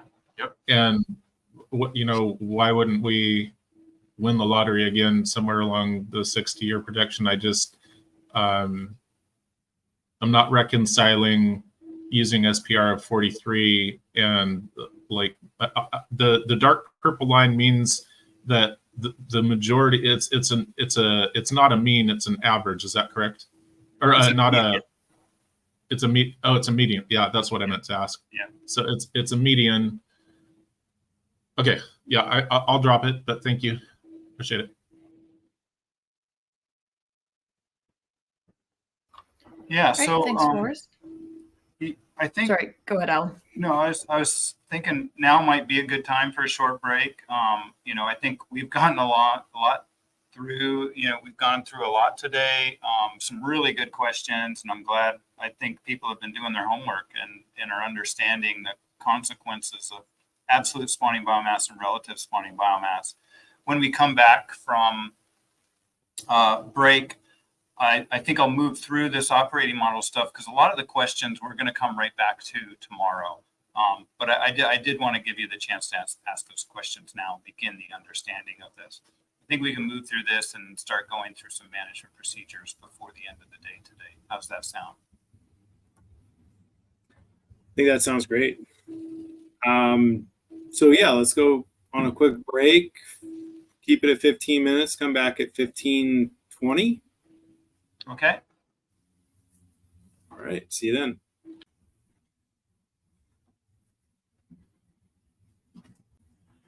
So I did happen to notice, Chris, that you had your hand up before break, but as Alan mentioned, he kind of wants to walk through the rest of these slides with the operating model.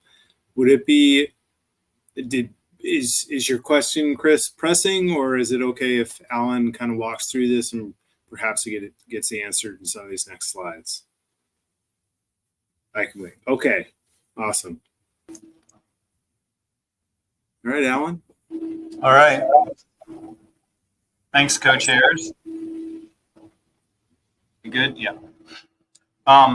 Okay, so excellent questions. Thanks a lot. That's not the end of this conversation. There's more pictures later on that will help this, but just to, I guess you might say, throw a little bit more chum in the water is this last picture. Let's see if I can get that. Here it is. I created another trajectory here. So these are all based on the same set of simulations, just different ways to report numbers, you might say. And so this is a different kind of relative spawning biomass, but instead of being relative to some dynamic unfished spawning biomass, now this value is relative to the spawning biomass that was estimated in 2023. So what you would expect is that in 2023, the model shows this value always at 1, which is that horizontal line. And then as you project out, the spawning biomass may go below that 2023 value or above that 2023 value. And as you see in no fishing, it goes above. But with fishing, there's some chance of being below the spawning biomass that we observed in 2023.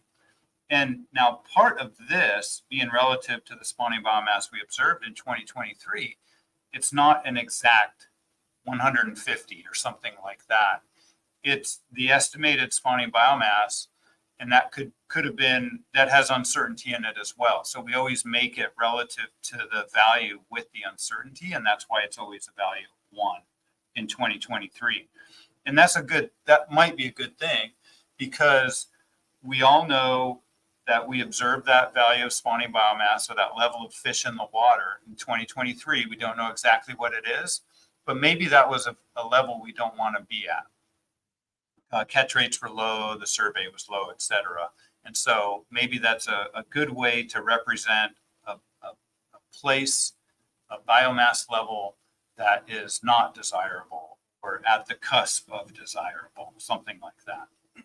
So we'll have a lot of discussion about that concept as well in the presentation 07, which we'll be seeing tomorrow. But the real point of this part was to compare the previous operating model with this new updated 2023 operating model. And I believe somebody, maybe it was Robert, asked about, sorry, I can't remember who, but asked, oh, was it Chris? Yeah, asked, is this a very different take? Is it more optimistic? Oh, it's Jim Lane, right? Sorry, Jim. And, is this a less optimistic model or more optimistic model?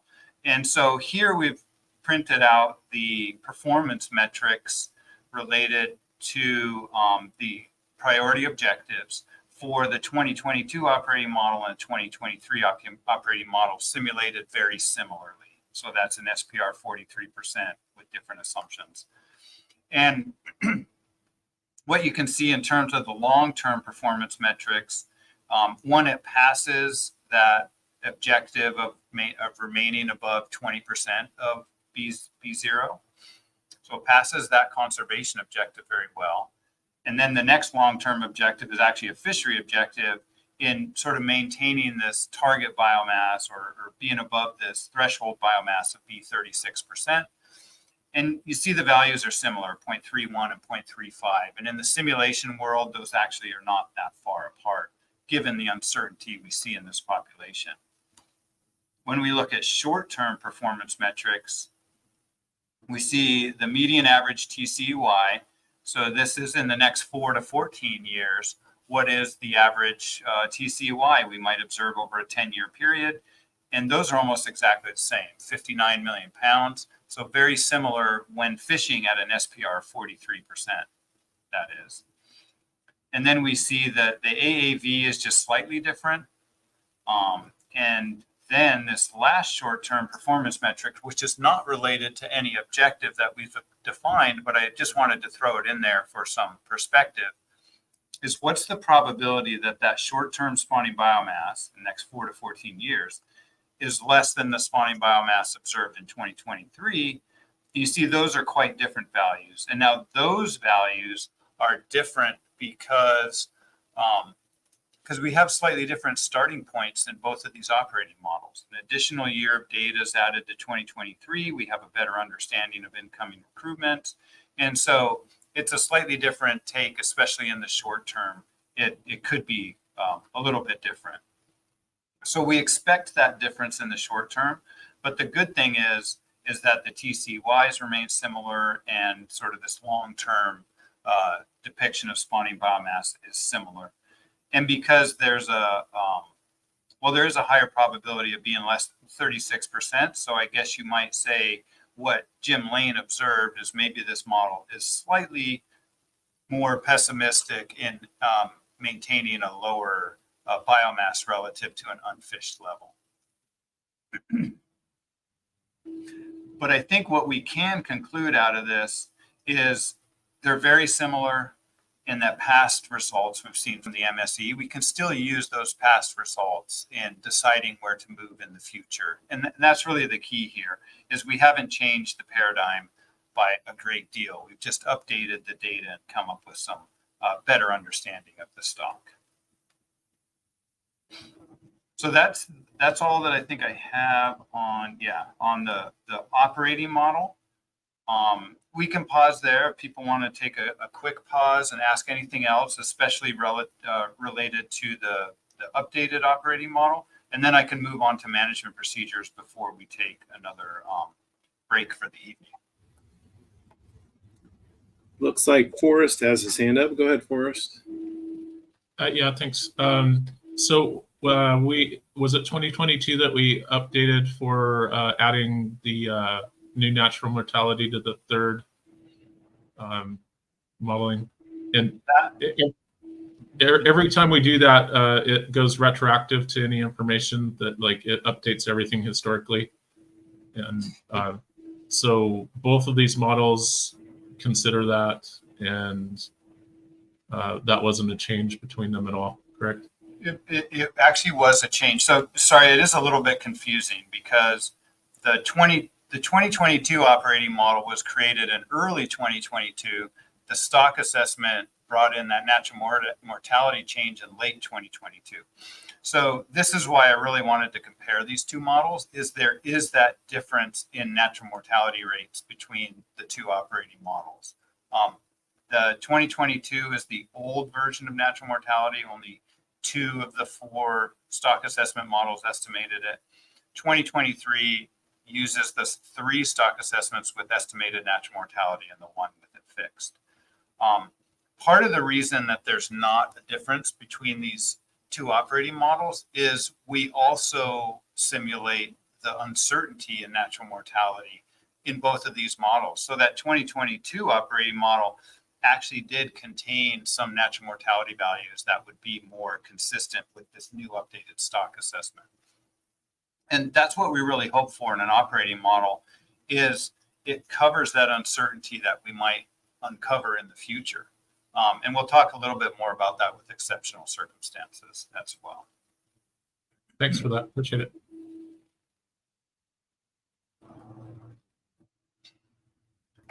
Okay, well, I'll move on if that's all right with the co-chairs. We'll go a little bit longer here.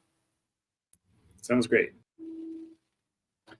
Okay, so one request coming out of the 18th session of the MSAB last May, was related to different management procedures to evaluate.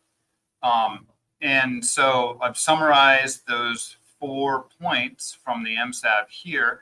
The MSAB requested evaluating management procedures related to non-assessment years.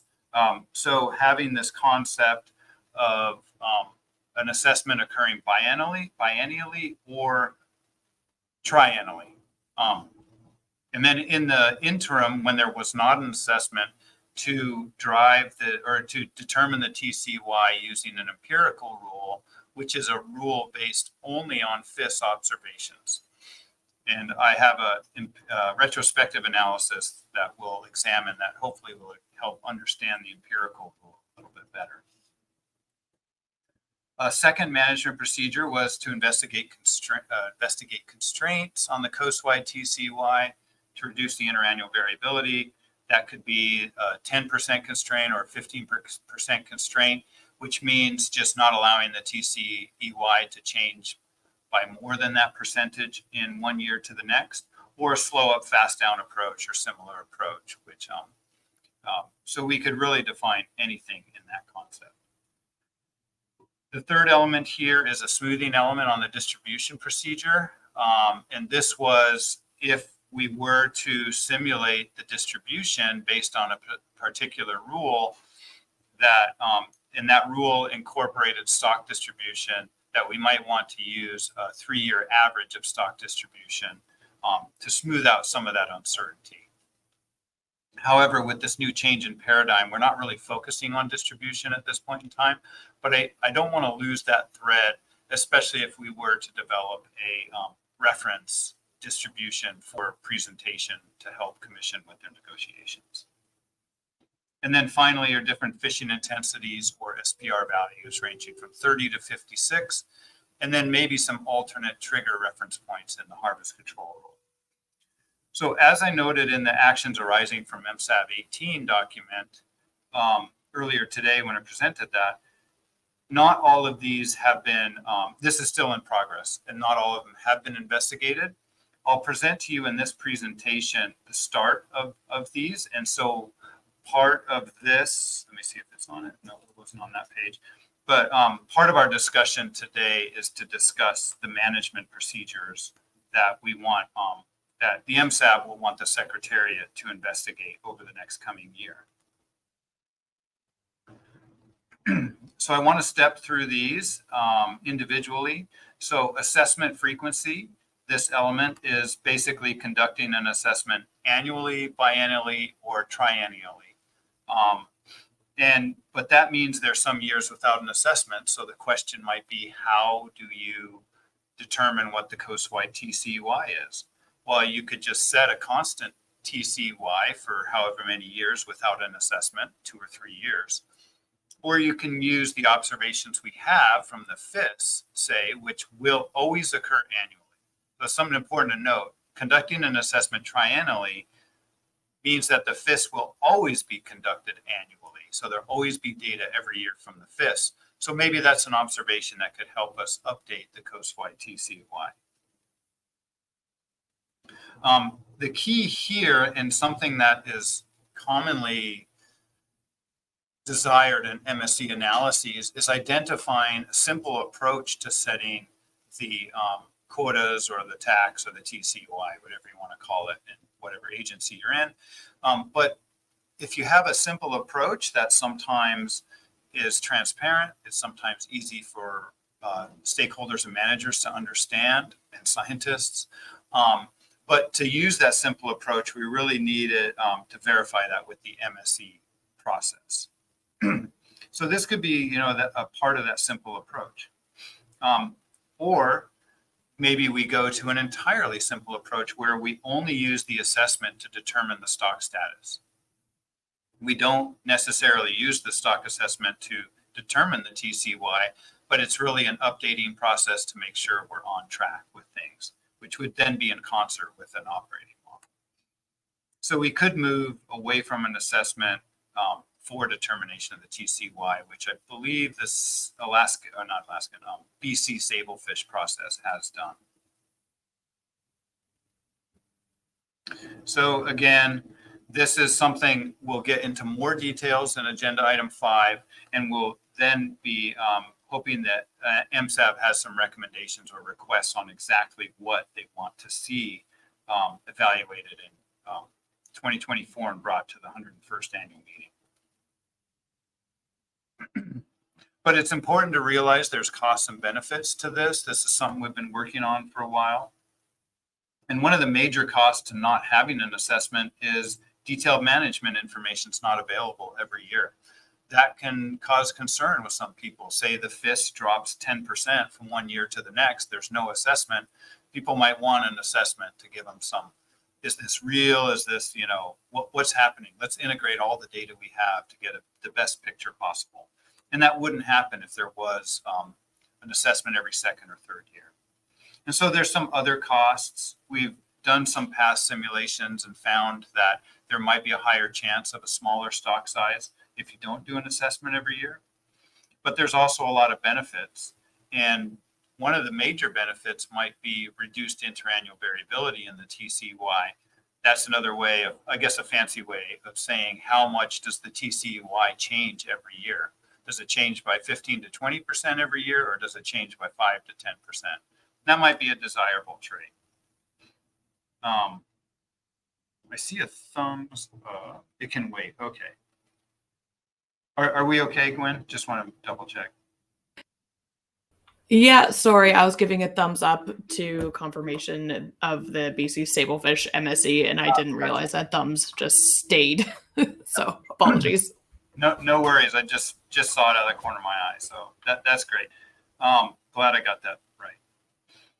So there's some other benefits with variability, but there's other benefits within the Secretariat, and there might be more time for more research or collaborative research with others here at the Secretariat or even outside of the Secretariat.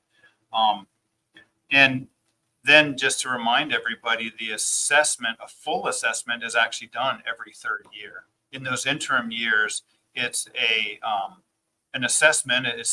You'd still call it pretty much a full assessment, but there isn't as much, how would you phrase it, Ian? There isn't as much time spent in making major changes to the assessment. And so we'll see a full assessment done next year, 2025.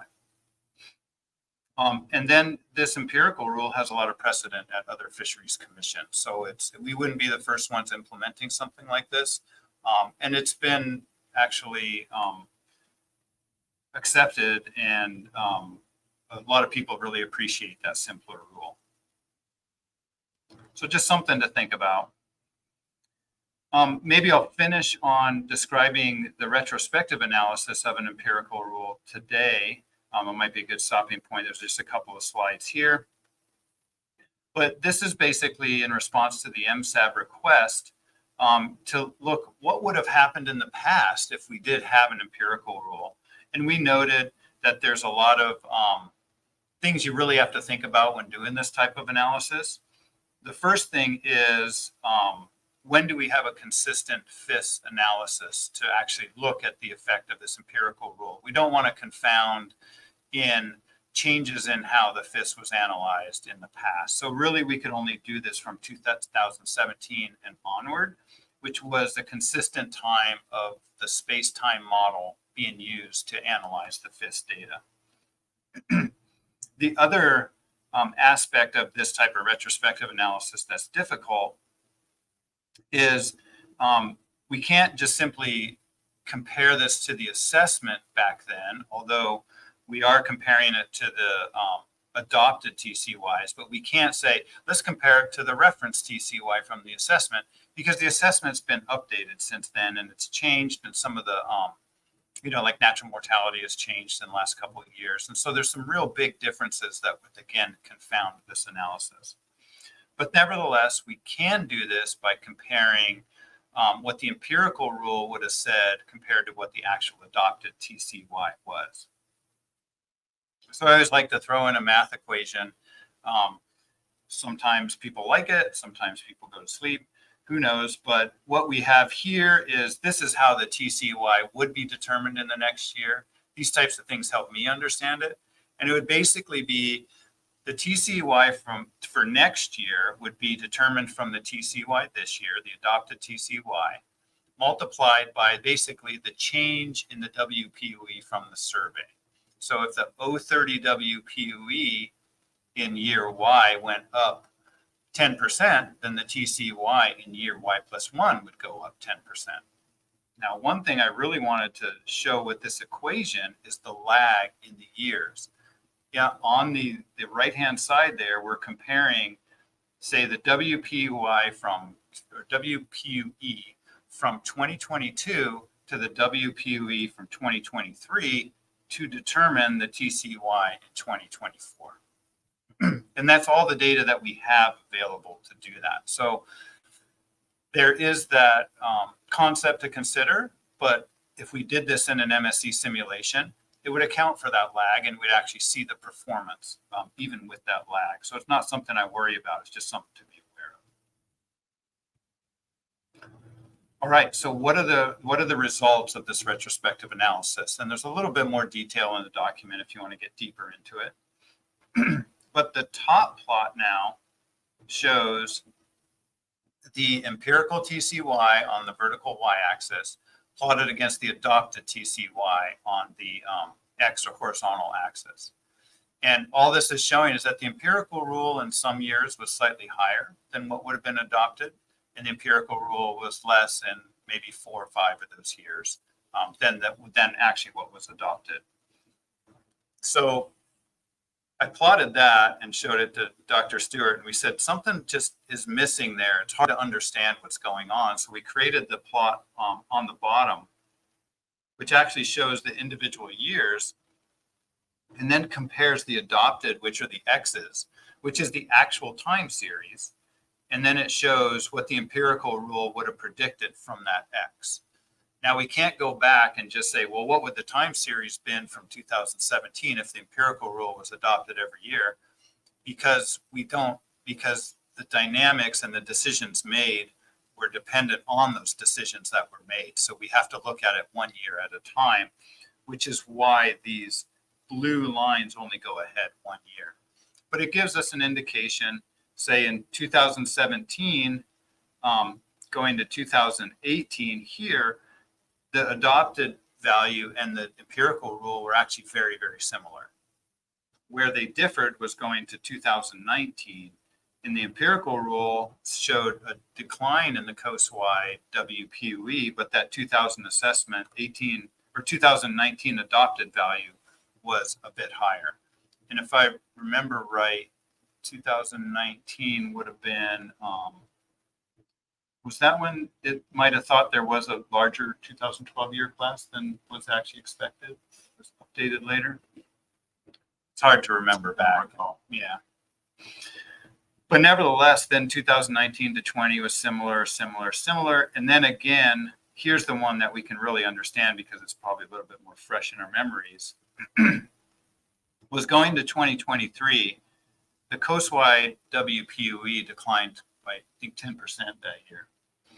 But the adopted value was not as much. And this was also the year the assessment came in with a different reference value and suggested the TCY could increase, the coastwide TCY could increase. In 2024, we show a slightly opposite trend. The adopted value was down about 4-point-something% in the decisions last year, but the coastwide WPUE was only down 3%. So it's a mixed bag, really. We can see how this performs. Some years the adopted value is different. Some years it's very, very similar to what was actually adopted. And so another point about this, even with an empirical rule, we're in our harvest strategy policy, we're not getting rid of that ability to depart from the management procedure, from that coastwide TCY determined from the management procedure. So the adopted values could consider, maybe there were socioeconomic considerations made at the time that caused these departures. So there's that. Anyways, that's the result of the empirical sort of retrospective analysis of the empirical rule. And what we can do with the MSE is actually project this into the future to see how it might perform under all of the potential future cases of the halibut stock. So that might be a good spot to stop today. And I think, yeah, we think we only have like 10 more slides for tomorrow morning, which I think is right on par. So up to the co-chairs, we could take any last minute questions. And then one thing we have scheduled in the agenda is maybe a quick review of today, followed by the drafting session.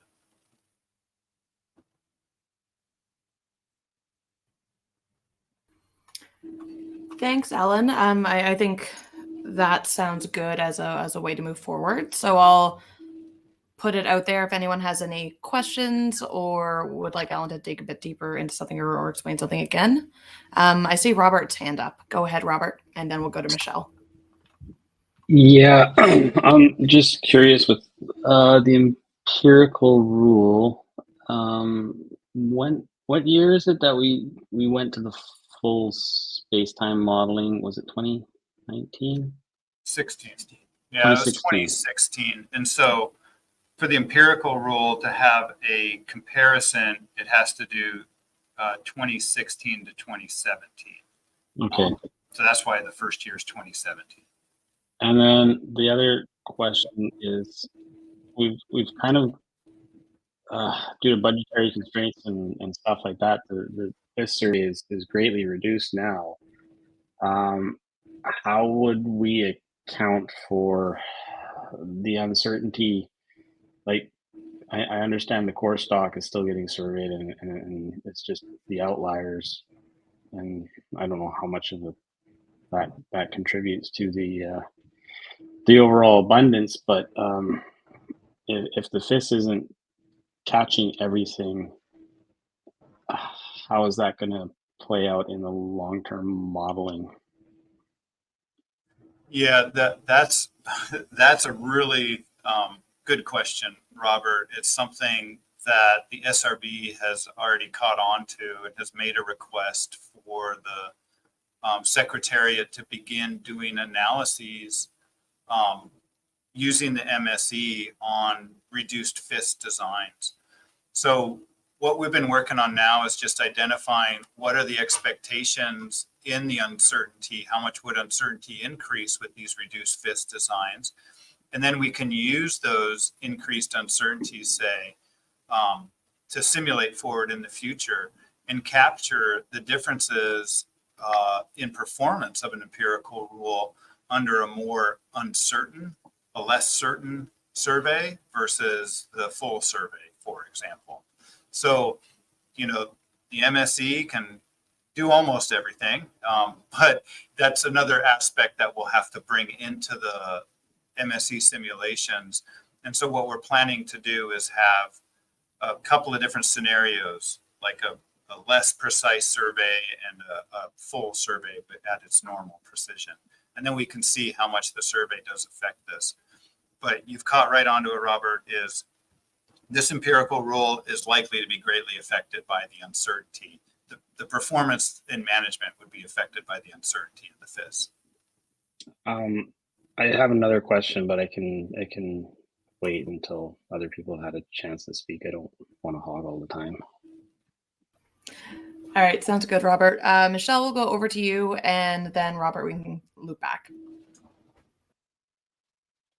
I'm fine waiting if Robert has another follow-up question along the same thought. Oh, okay, thank you. I'm just curious, being a somewhat dumb fisherman,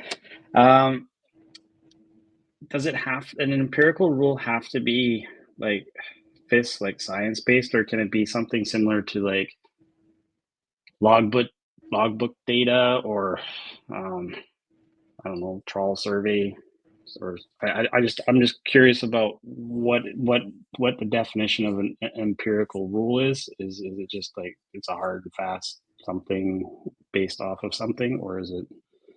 I'm just trying to wrap my head around what that is. No, yeah, the empirical rule can be anything. empirical rule could be based on the World Cup rugby scores or something like that, if you wanted it to be. So it can be related to anything. The key here, and the reason that we've chosen the FIS, is you likely want the TCY or the mortality limits to follow the trend in abundance in some way. You wouldn't want to fish harder as the stock is going down, for example. So you might want to be adjusting the TCY with the change in abundance. And so you would want something that would be reflective of what you're trying to manage to. That being said, maybe catch rates from the fishery is another empirical. You could use that in empirical rule. Or if you really want to get complex about this, which makes potentially reduces the transparency of the process, is you could have an empirical rule based on the FIS, WPUE, and on the catch rates from the fishery, and so if the WPUE is going up, but the catch rates are going down, maybe we hold off on increases or something like that. You have some formula. The key is you just have some metric that you want to base it on, and you have some formula that calculates the TCY. So it could be anything. Okay, thank you for that. Thanks, Alan. All right, go ahead, Michelle. Thanks. So just on the empirical rule, would the options that you've presented here and the adoption of a TCEY for multiple years, would that be modeled in the stock assessment of a constant harvest? Well, the stock assessment right now, when it does its projection, its 3-year projection is always the same TCY. Is that correct?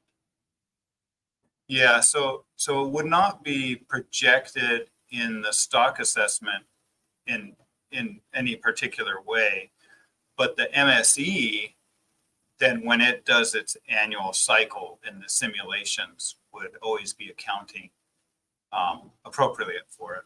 But the stock assessment projections would just be a simple constant TCY, which is always done that's how it's always been presented. Okay, and then just one more question here with the empirical versus the adopted, and just trying to understand if what was adopted, is it different in any of those years from what the staff recommendation was for the coastwide TCEY? Yeah, and so I considered putting in the reference TCY, which we don't call it staff recommendation anymore, I guess to protect ourselves, but we call it the reference TCY, and that is the TCY coming out of the stock assessment under an SPR 43%. And so that would vary greatly compared to the adopted. And the reason that I decided not to show the reference TCY on all these adopted points is that the reference TCY has changed across these years for a number of reasons. In 2017 and 18, I believe it was an SPR 46%. Then it changed to a 43% in 19 or 20, can't remember which year.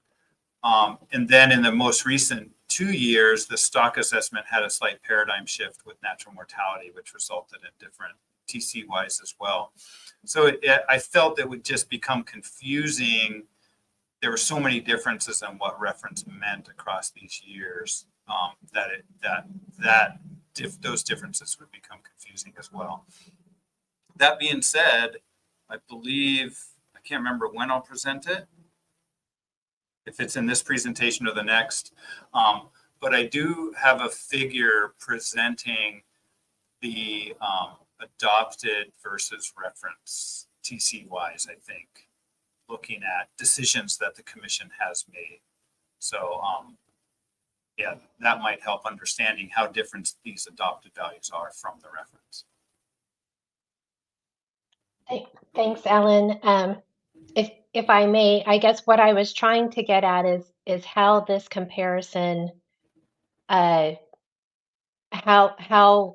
relative is it to the SRB recommendation for the coastwide TCEY, and if there was any way to do a retrospective of that.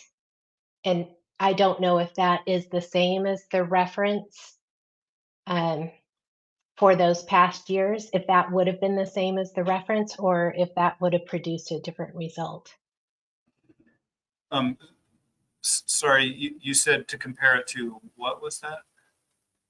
To compare it to the SRB's recommendation of having the coastwide TCEY come out of this process separate from, the area specific TCEYs being set through the annual meeting. Mm-hmm. Yeah, so I don't think that would change this retrospective look any.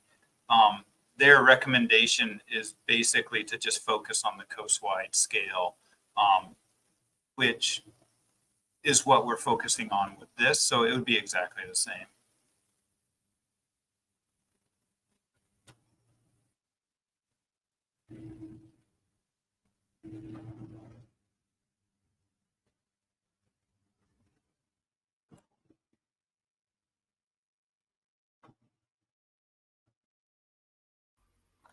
Okay, next up I see Forrest. Apologies for the slight delay, folks. Go ahead, Forrest.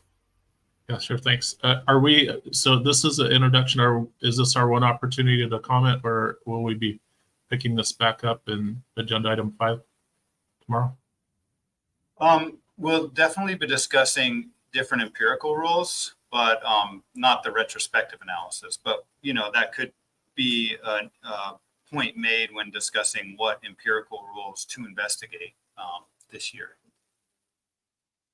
Okay, I'll just, I'll hold off till tomorrow. Thank you.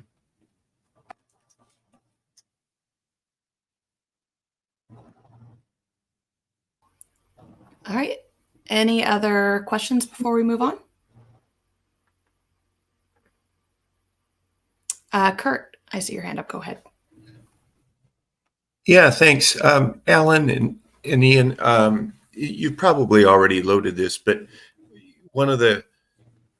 and we've spoken about it a little bit before too, but one of the questions that I have are the trade-offs, the positive trade-offs, the good things that would come by doing stock assessments every other year or triennially.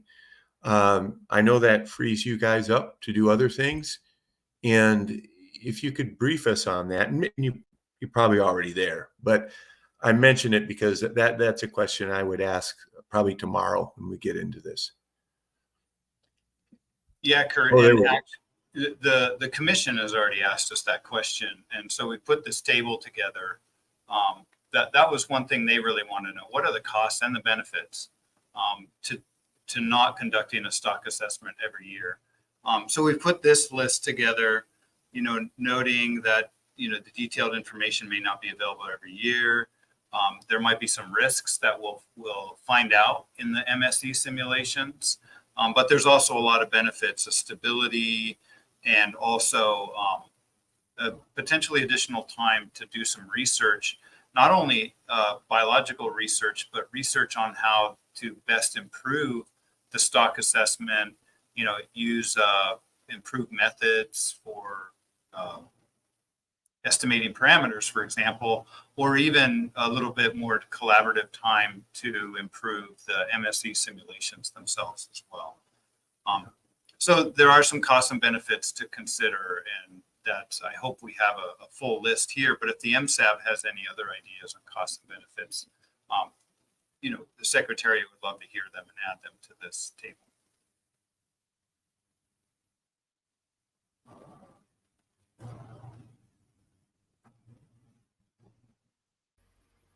All right. Thanks, Kurt and Forrest. I see your hands are up, but I'm assuming those are legacy hands.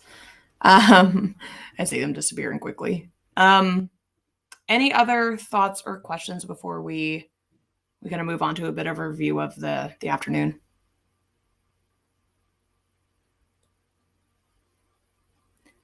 Okay, so just to confirm with Alan and Pete, this is where we're kind of intending to stop and do a bit of a review before we move on to drafting. Yep, that's right. And I mean, there wasn't a whole lot today, but just some of the highlights just to remind people. So tomorrow will be, you know, the big day to have really good reminders, I guess. Okay, sounds good. Thanks, Ellen. Throughout the day, I've been taking a couple of summary notes. I'll go through them here, keep them relatively high level, and then Pete, feel free to jump in if I have missed anything. But in general, for today, first, what we accomplished was electing a Canadian co-chair, which is myself. So thank you, folks. There was a bit of conversation about MSAB membership and what to do if your term is expiring. And essentially, the Secretariat will put together a list of members whose membership is nearing the expiration for the Commission to reconsider a reappointment. If you or anyone that you know who might not be here today is not interested in continuing in their role, the request is to please email the Secretariat, and I'll put a plug in there to maybe include your respective co-chair as well, to formally signal your resignation from the group. Then getting into some of the nuts and bolts of our conversation today, we discussed a little bit overall about objectives and performance metrics, and Alan had flagged that the SRB has put in a request to review the target objective, which is objective B of B36, and we're anticipating a decent amount of discussion tomorrow about that. Lots of great discussion on the updated operating model, and some questions and some checks of our understanding of what the model takes into account and what it is assessing. The next OM update is scheduled for 2026, and a full stock assessment is going ahead next year. So overall, the questions around this section were related to environmental factors and PDO. Lots of conversation about absolute and relative spawning biomass and how environmental factors would affect that, how they're weighted, how they're included in the operating model. We also did a bit of a look at comparing the results of the 2023 OM with the 2022 OM. Overall, there are similar long-term results, and short-term results differ slightly due to some additional data informing the recent spawning biomass trajectory, and some of these differing values may also be partially due to kind of different starting points, if you will. And this also does include kind of the new version of estimated natural mortality. We looked briefly at a review of the current MPs, including assessment frequency. There are a few different options of how this could proceed if assessments were to be conducted annually, biannually, triannually, including a simple or simpler empirical approach that could be used where there are no assessments. And what we have up on the screen now is a list of costs and benefits associated with changes in assessment frequency. Then we also talked about the empirical rule and the retrospective analysis that MSAB had requested at MSAB019, so last year, noting that this can only be looked at from 2017 onwards, as this is when the space-time model came into play, and so it came into play in 2016, so we can only start from 2017. In most cases, the empirical TCEY and the adopted TCEY were similar, with a note that 2017 and 2024 marked years where the empirical was a little bit higher than the other years than what was accepted for the adopted TCEY. There were some questions and concerns as well about using the FIS results where there have been some increase in uncertainties in the FIS design over the last couple of years, and we're anticipating, and then certainly for this year as well. Alan also plugged that the SRB has requested the Secretariat to do some analyses on using the MSE on reduced FIS designs. So We've been working on identifying these uncertainties and then how these increase in uncertainties can be simulated forward into the future in the performance of the empirical rule. So that's what I have for a summary. I learned a lot today. I think it was a really, really great discussion. Looking forward to picking it up tomorrow. But let's do a check-in with Pete. Have I missed anything there? I don't think so. I think that was a pretty good summary. The only additions I have are, first, thanks everyone for the questions and just showing up ready to have discussion, particularly on the OM and trying to figure that out. That's definitely some of the groundwork to be able to understand anything that comes out of that. And then also, I wanted to say thanks to Ian and Alan for doing that retro analysis. And I really liked that plot with the arrows kind of showing where it would go. I thought that was pretty intuitive and pretty helpful. So yeah, that's all I have. Alan, do you want to take a break before the drafting session, or just kind of forge right into it? We've had a break less than an hour ago. Yeah, I think that's up to you. I would like to end today at 5 Pacific time. But I think there's just a few paragraphs. Today would be a good warm up to getting into the report and how we can work on this drafting session. And so, yeah, up to you whether you want to take a short break or not. If anybody needs a break, I think it'll be a quick transition into the report. Noting that, there's other opportunities. This isn't the last opportunity to see what goes in the report or have influence what goes in the report. There's another opportunity tomorrow morning, tomorrow evening, and then of course on Friday, the whole report. I'm fine to keep going. I'd also like to wrap up by 5 today if folks are supportive of that.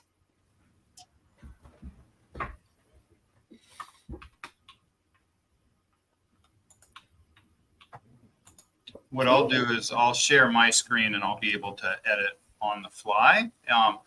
In the past with MSAB meetings, typically I don't think observers, unless they really want to watch us edit the report and write paragraphs, have not been a part of the report drafting. And in fact, we've often had a smaller set of MSAB members in the report drafting.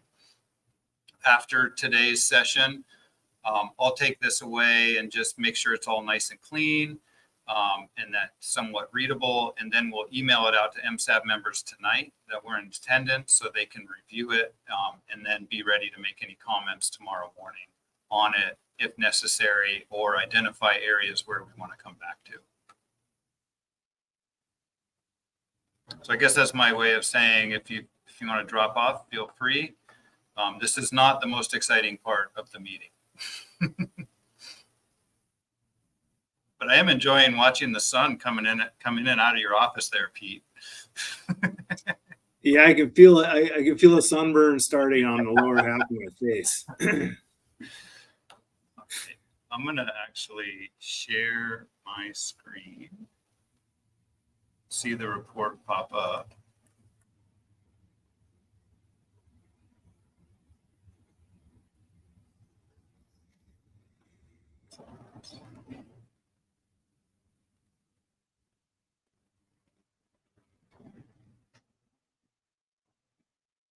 Okay.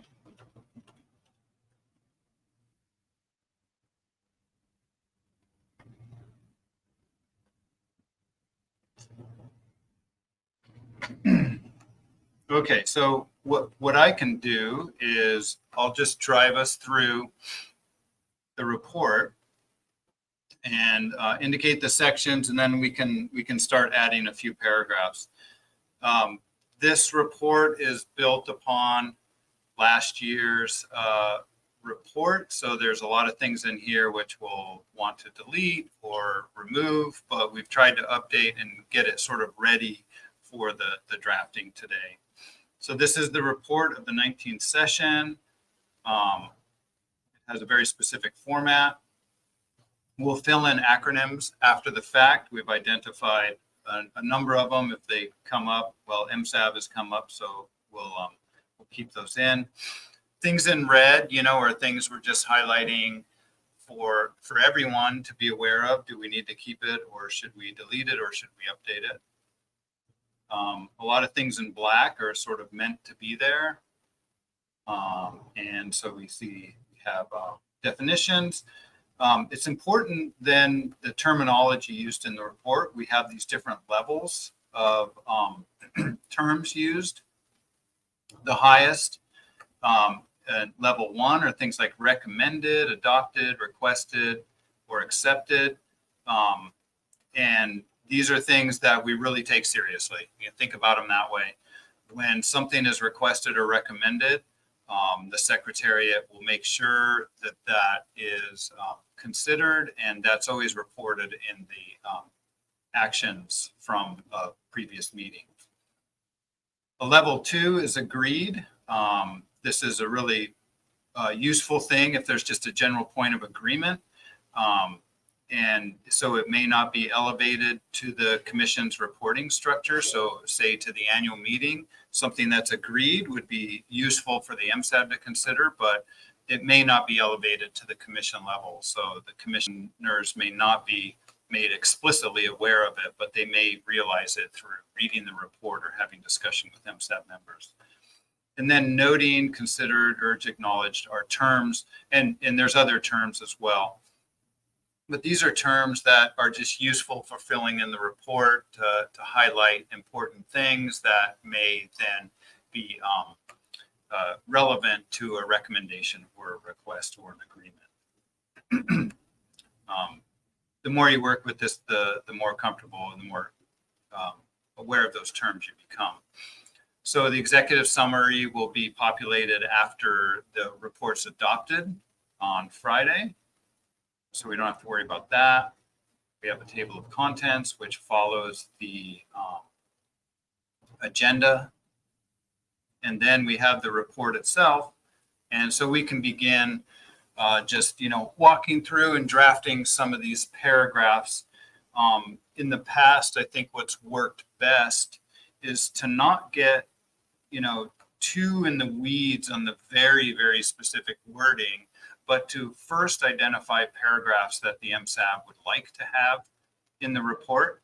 The first thing might be, oh yeah, we want a paragraph that says something about the expiration of membership, as Gwyn pointed out in her summary. Okay, great. And we can just put in a filler. And if we have, let's put in some specific wording. But when we get down to the point of arguing on very specifics, maybe we can hold off on that so that we can get through. Really today, the goal is to what needs to go into the report without too much refinement, but just make sure we're capturing all the important concepts.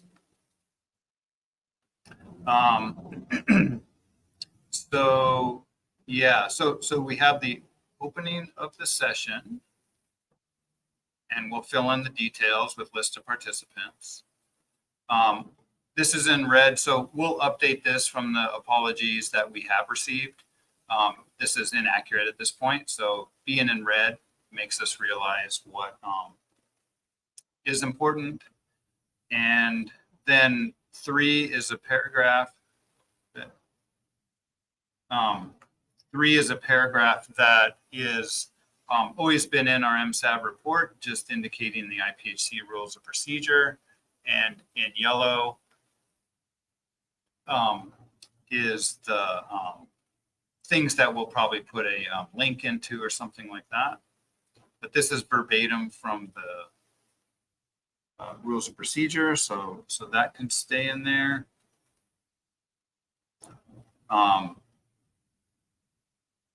So 4, I guess, does the MSAB want to recall that the management strategy evaluation process is a stakeholder informed, scientifically driven process? Can take that in or out. And one thing I don't think it's bad to keep in just to prove as a reminder, or if folks that are kind of new to the table or might be interested in joining, I think that's a helpful reminder. I mean, Gwyn, do you want to use your full name or just? No, no, I don't. Okay. Just I Gwyn wanna make Mason's sure. fine. Okay. In this paragraph, do we want to say who nominated Gwyn, or is this fine as it's written? I think it's fine as it's written. I mean, when the nomination, the election happened, we were everyone was kind of asking, like, do we need to do this? Just in case we do, here's who's saying what. But I think it's fine just to have as a kind of overall statement. I have it in my notes if Dave wants to see it in there. Yeah, that sounds good the way it is. Now, I might add to this paragraph, I think in the rules of procedure there, it states what the term of the co-chair is. It might be 2 years. I think it's 2 years, but yeah, it's worth confirming. Yeah, I'll just verify that and then I'll add that in. And so the comment, so that's something I can add. We adopted the agenda and that will be provided in the appendix. And then here we get into membership. Paragraph noting the membership paper and that the membership list as of 20th of April and term expirations contained that. We recall, so here is, we had a discussion about observers looking at the IPHC rules of procedure. Observers may participate in deliberations under the guidance of the co-chairpersons, but not entitled to participate in taking of decisions. So we did discuss that a little bit. A potential paragraph here is noting that interested stakeholders submitted expressions of interest for the MSAB, vacant positions on an ongoing basis. And the IPHC Secretariat provides EOIs to the Commission on a periodic basis for the consideration, which is something that just happened in the process. So if we're not opposed, we can keep that paragraph in there. I'm just going to color it red.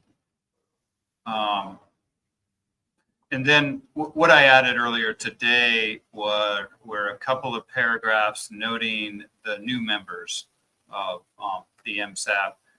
Noting the MSAB noted, you want just Gwyn here too, I imagine. Yeah, might as well keep it consistent. Thank you.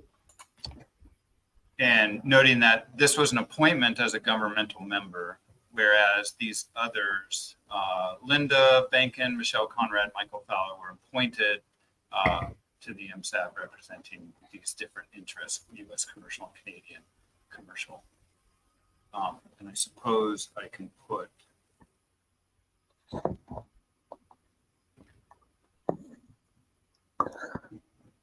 a 4-year term expiring.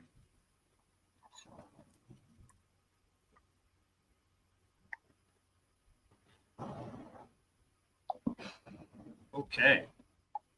And then I think there were a couple other things about membership that might be useful to add here. One, Gwyn, you mentioned about, if the expiration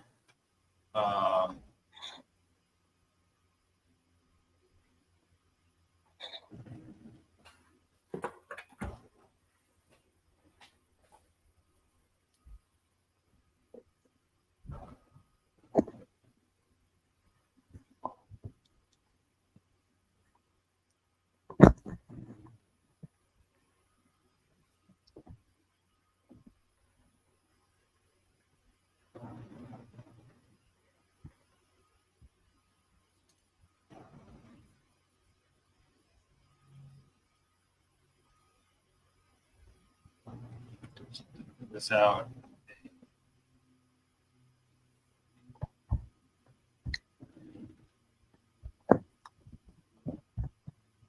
And then I guess a new paragraph might be, and just speak up anybody if you have a suggestion for something I'm not writing. Yeah, that paragraph 12 looks good.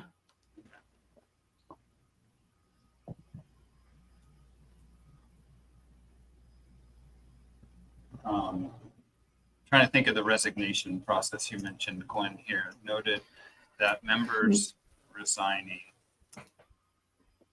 MSAB members.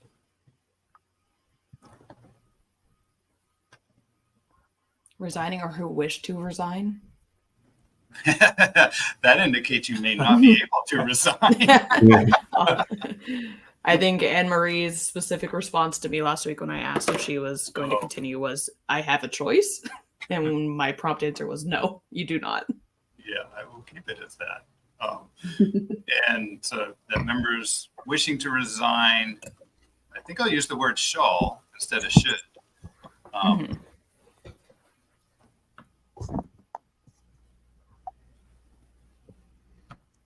She'll send an email. Yeah, so I'll put a notice. You can mail it in if you really want it. Yeah, shall notify.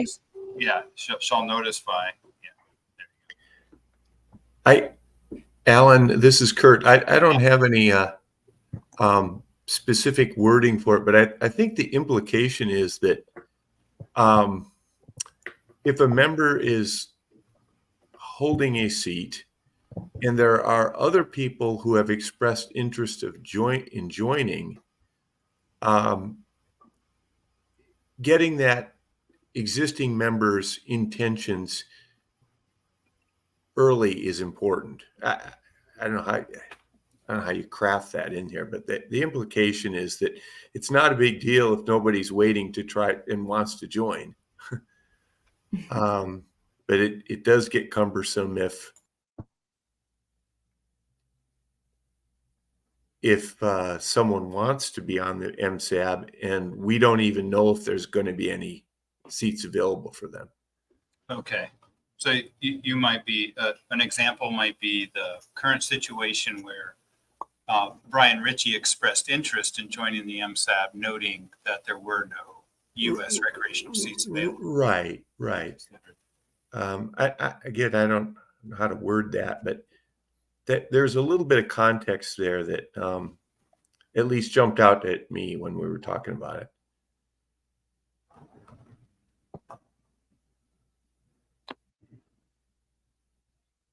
There you go. That probably captures it. You know, expressions can be made even if a seat is not available.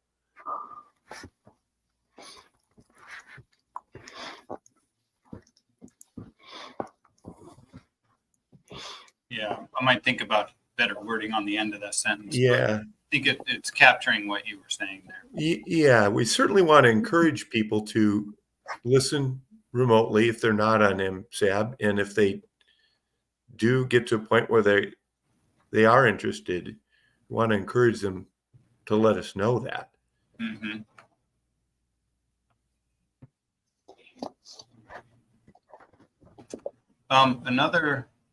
Another thing the MSAB noted was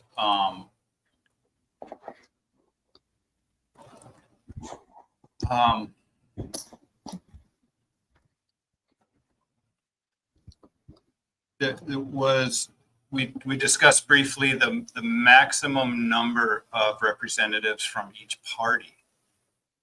So I think it might be useful. The MSAB noted the maximum number of representatives for each category, as well as the maximum representatives each contracting party. And I might create just a little table summarizing this, so that I think that was an important discussion we had today, noting that there are some seats available under different categories, but they might be available to only one of the parties due to the maximum number from each party. Good point, in my opinion. Yeah. So I'll just create a little table later tonight for this one. So we don't waste time in watching me do it. Well, Alan, that table's already in the membership, so it's kind of redundant to put it back in again. Okay. Yeah. You could just refer them to it, you know. It's in the rules of procedure. Yeah. So yeah, I can, Yeah. having a real hard time spelling representative today.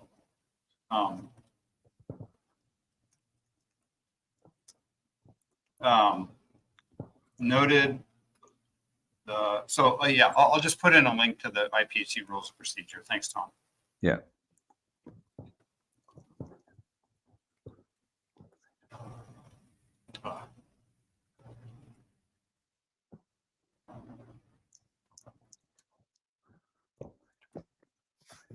Okay.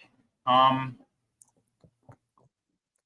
just trying to think of my notes. Anything else in membership that was important? We had a discussion about alternates, but I don't think it made much traction. Yeah, I think we reviewed it under the like the terms of reference or the rules of procedural, so that covers it. Okay. Yeah. And there was a little bit of discussion about the recreational seats. I don't know if the MSAB wanted to write something in for that under membership. Nah, I don't. I think it's not necessary.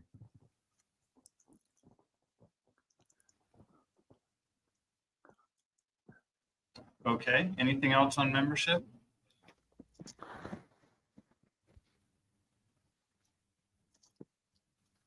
And this isn't the last time we'll see this. So. Yeah. Looks good to me.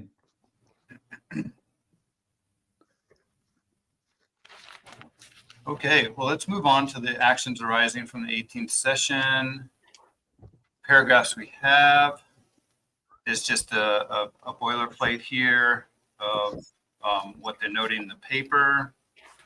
And then the MSAB agreed to consider and revise any actions arising, and those to be combined with new actions arising from MSAB-19. So that's just saying that we'll take anything pending or in progress and move it through MSAB-19. I don't think there was anything else that came up in that discussion.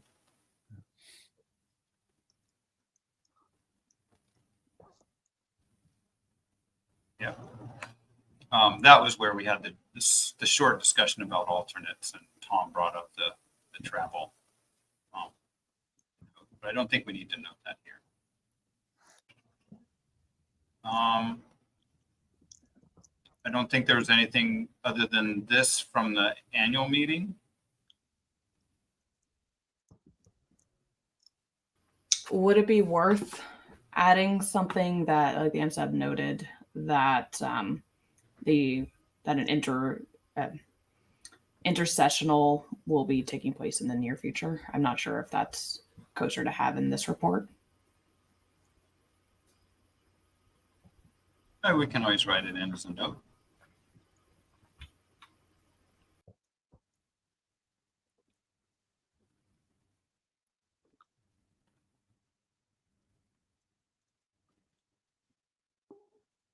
Something like this. Yeah. Yeah, that sounds good. Yeah, I think that's good.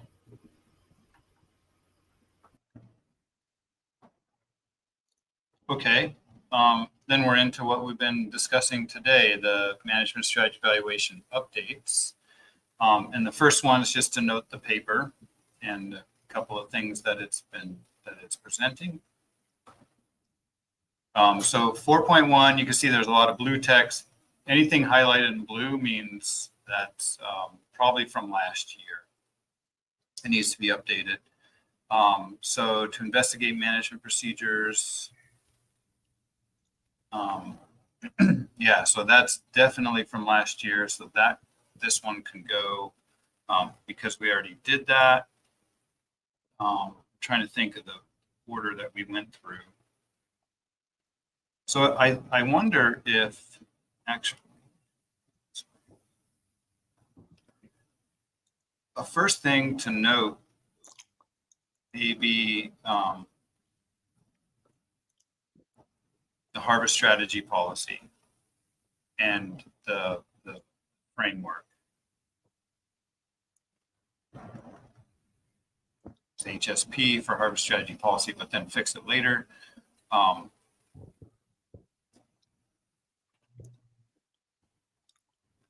How about I'm just thinking, I thought it was a really good discussion we had about the harvest strategy policy, IPHC harvest strategy policy, and the separation of coastwide, termination of the coastwide TCY and distribution.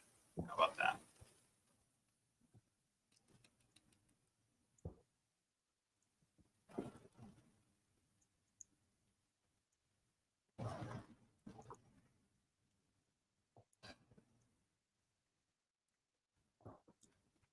And I don't know, Alan, if you guys want to mention that came right out of the SRB too, didn't it? Yep. Yeah. So. Yeah. So how about the MSAB noted the IPHC hardship by indicating, showing a separation. Yeah, that was one of their 2 recommendations. Yeah. That item number B, I guess it was.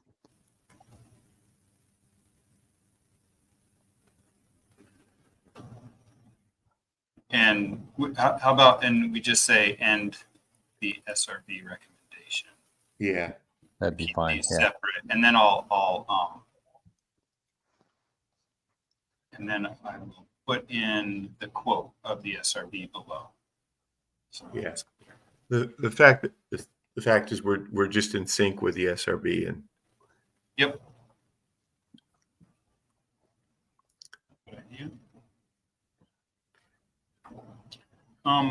One thing I put down that Peggy mentioned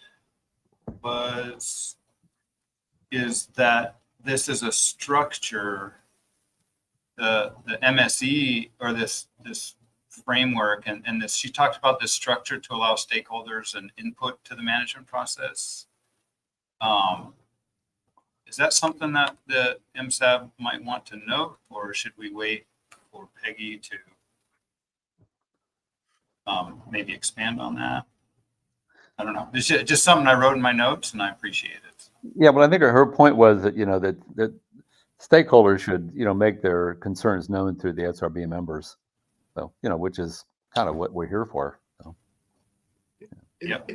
And I made a note of that too, Alan, and because the value is there, it gives the stakeholders an avenue to discuss with people who've just put in the time to just more carefully understand some of these issues. Yeah, that looks good. Yeah.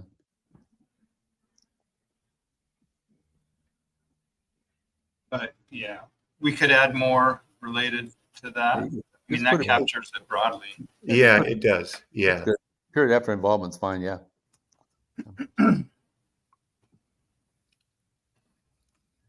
Okay. What else on framework? I'm trying to think what.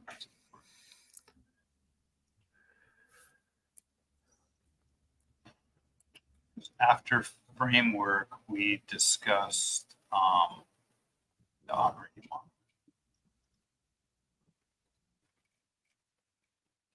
Trying to just look ahead.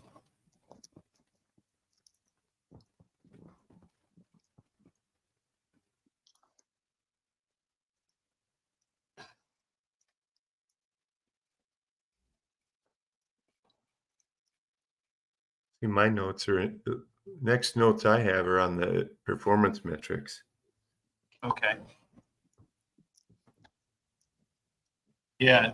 Do we the next topic we discussed was the operating model. And so yeah. Is there anything we want to say about that discussion? I mean, it was a great discussion. Oh yeah, I did mention in the presentation the objectives and performance metrics. Yeah. So maybe the MSAB wants to note those 4 priority coastwide objectives currently endorsed for the MSE. Right. And yeah. Yeah, I think that's good to add. And that they haven't changed.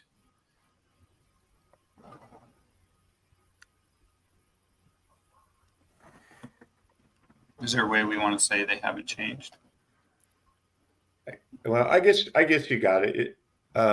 Just, I think you said currently endorsed or something like that. That captures it. Well, you could say the MSB Yeah. noted the 4 objectives as specified by the commission or something, or as recommended by the commission. You know, they came. Yeah, I think. Yeah. Yeah, I think tying commission into it would be good. Yeah. Okay. I will look back at some of the annual meeting reports and see if they were actually adopted, what the specific wording, because they may have been adopted. I know it's formal, and I'll add that word. Yeah, I'm pretty sure they were recommended and adopted by the commission. Yeah. Yeah. So yeah. Currently, how about just endorsed by the commission? Yeah. Sure. The analysis. That's probably safe enough.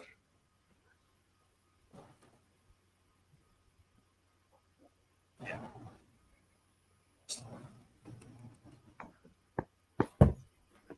Okay, and then I'll list those 4 objectives here. Does the MSAB want to note the recommendation from the SRB to reevaluate Objective B?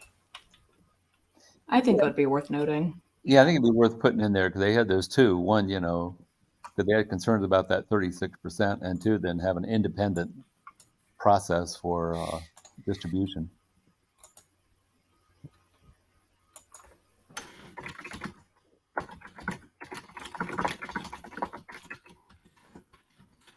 Okay, and then I'll put in that quote here.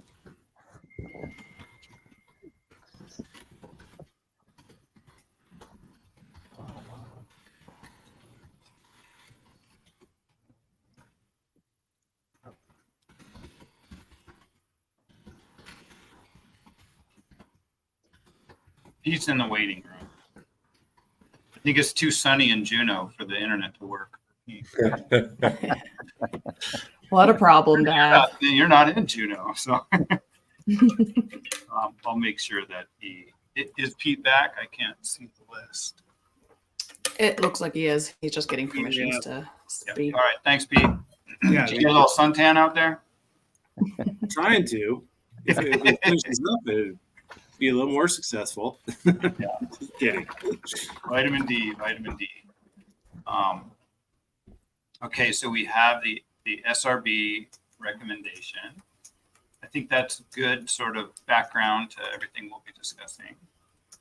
And then, was there anything else on the objectives or performance metrics before we go into the operating model? I think that covers it. I didn't have anything in my notes.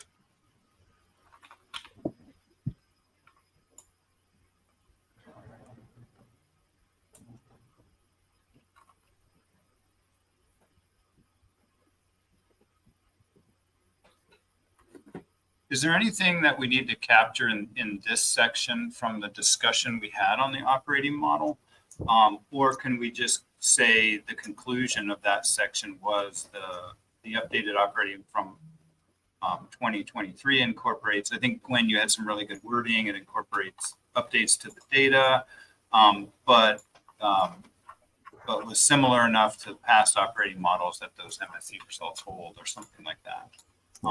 But I think that the conversations that we had and the questions that we had were are going to come up again in the presentations tomorrow. Yeah, it's a good point. At the top of my mind, a lot of the discussion was about PDO or other environmental factors, but and kind of how those affected the projected spawning biomass. But I'm not sure like if that's relevant to include at this point, or because we're going to be diving into it some more tomorrow, if it's better to hold off. Yeah, you could just note that there was some lengthy discussion regarding environmental factors, PDO, and how the effects of the operating model, and just general. And then we'll get way into more specific tomorrow, I'm sure. What Tom said. Yeah. How about I did like that it was a lot of discussion about uncertainty, including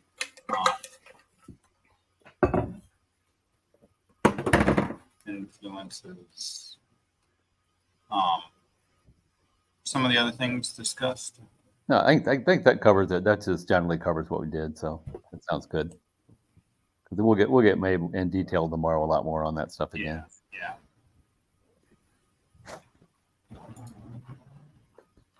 How about something like that? Sounds good to me. Environmental influences. Yep. Population factors. Yeah. And then that the updated operating model from 2023.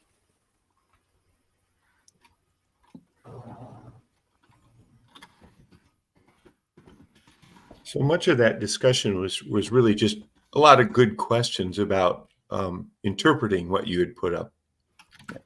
Yeah, exactly. And I really enjoyed it. But Yeah, great. Great, thoughtful questions. And There's I don't know how you. Yeah, the clarification what those graphs represented. Yeah.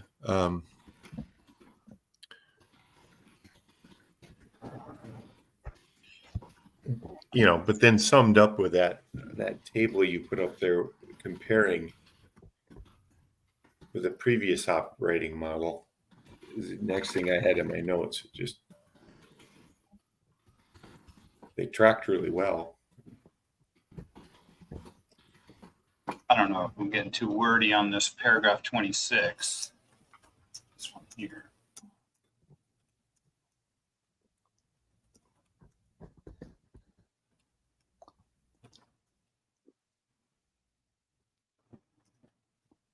Well, it looks good to me. Yeah, that looks fine. I'm good. Okay. Anything else to capture on the operating model?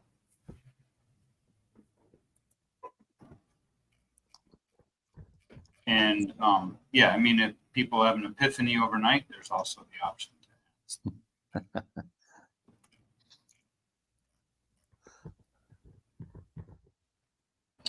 Okay, so the next thing we discussed was surveys. Yeah, the empirical rule. Yeah.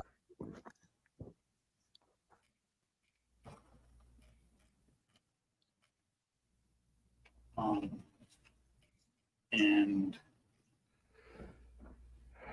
so I know one really good recommendation coming out of this was that, if the survey, that the analysis of an empirical rule needs to consider the potential uncertainty of the survey. Right. Yeah, I think that's a good one. And then you could also link the SRB request to that as well. Oh, okay. I don't know. Yeah, I don't know if that should be a different paragraph, but it's related to that discussion. Yeah, that was one of their recommendations. Yeah. Mm-hmm. I think it was Robert that hammered that. Of course, it's been on everyone's mind, this greatly curtailed survey and how it would affect the empirical rule, the performance of the empirical rule is something we grapple with.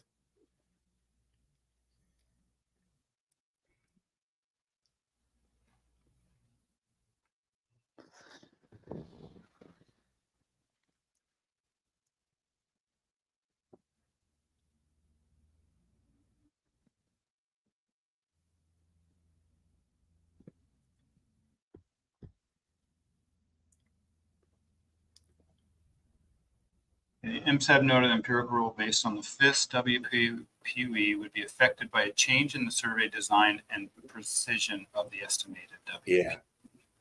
Great.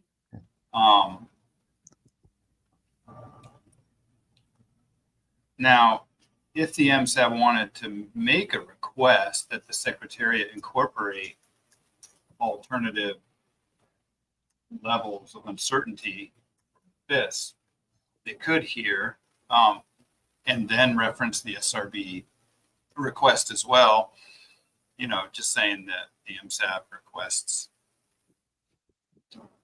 or they could just note it. Note, it might be better to note it because the SRB has already requested it, so it will be done. Alan, are we going to be discussing empirical rules for managed MPs later on? Yeah. So, I mean, I don't know if do we really need that in there other than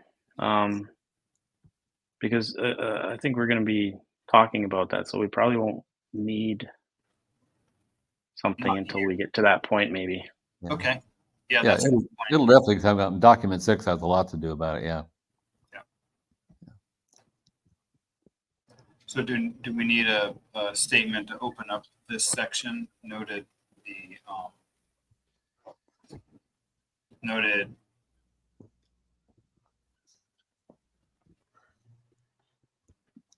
What about something noted that the empirical rule could only be analyzed from 2017 onwards from the creation or the implementation of space-time modeling, which uses Phys, WPUE, or something along those lines?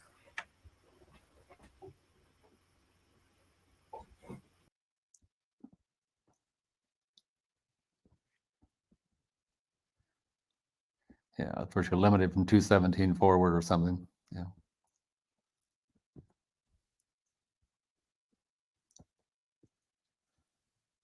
Yeah.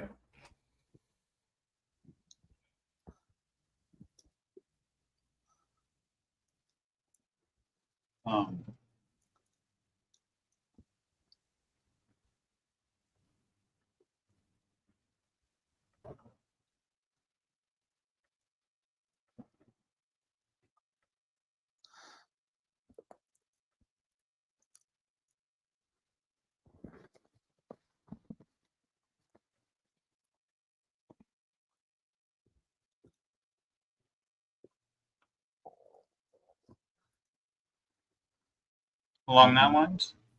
Yeah, that's something that. Yeah, something along that sounds fine. Okay. Yeah.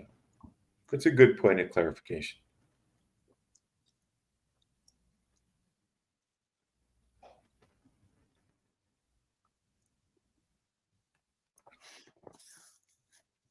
Okay. Anything else from today? I didn't really get the sense of any clear requests or recommendations. So.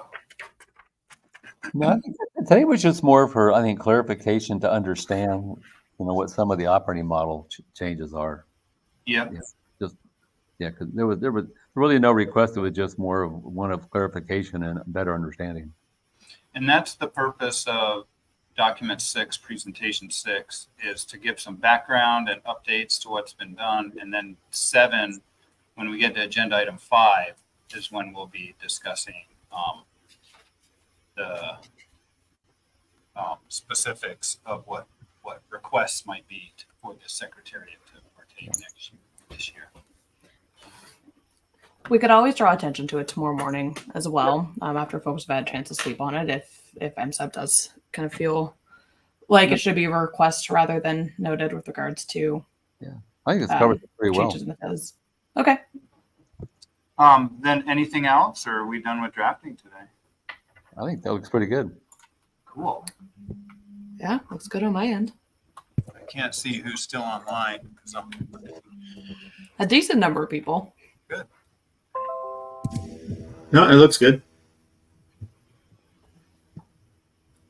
All righty. You want me to present for another 10 minutes or should good. Go let Pete enjoy the sun. Yeah. Right. Yeah. I think that sounds like a good plan. Pete will be nice and happy with vitamin D tomorrow, right? Cool. All righty. Well, the lines will open at 8:30 Pacific, 7:30 Alaska tomorrow, but we're starting. The agenda says to start the meeting at 9 Pacific, 8 Alaska time. Is there any request to start at a different time? No, sounds fine to me. I may be just a couple minutes behind. I have to drop my daughters off at school. I can hold down the fort. Yeah, I'm in the hold down same the boat fort as for you, you Pete. there, Pete. I got to drop my kid off at school, so I'll be probably 9:15 or something like that. Do we want to just say a start time of 9:15 and I'll do song and dance between 9 and 9:15? Sure. Okay. Yeah. All right. Yeah, I was thinking about in Alaska, it's a little harder to get the kids to school by 8, so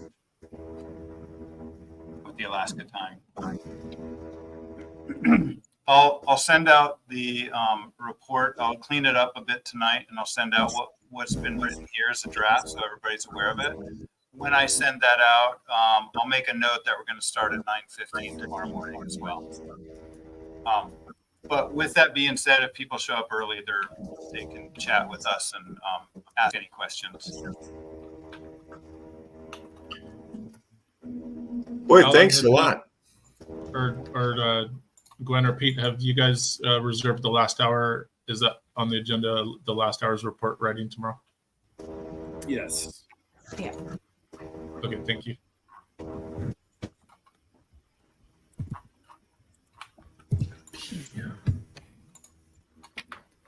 It's a good day. Good day. Thanks, Alan. Thanks, Ian. Yeah. Okay. Thanks. Sharpen your swords for tomorrow because it'll be a full day of a lot of fun. Yep. All right. Thanks, guys. See you tomorrow. Thank you. Have a good afternoon. Have a good night, everybody. everyone. See you tomorrow.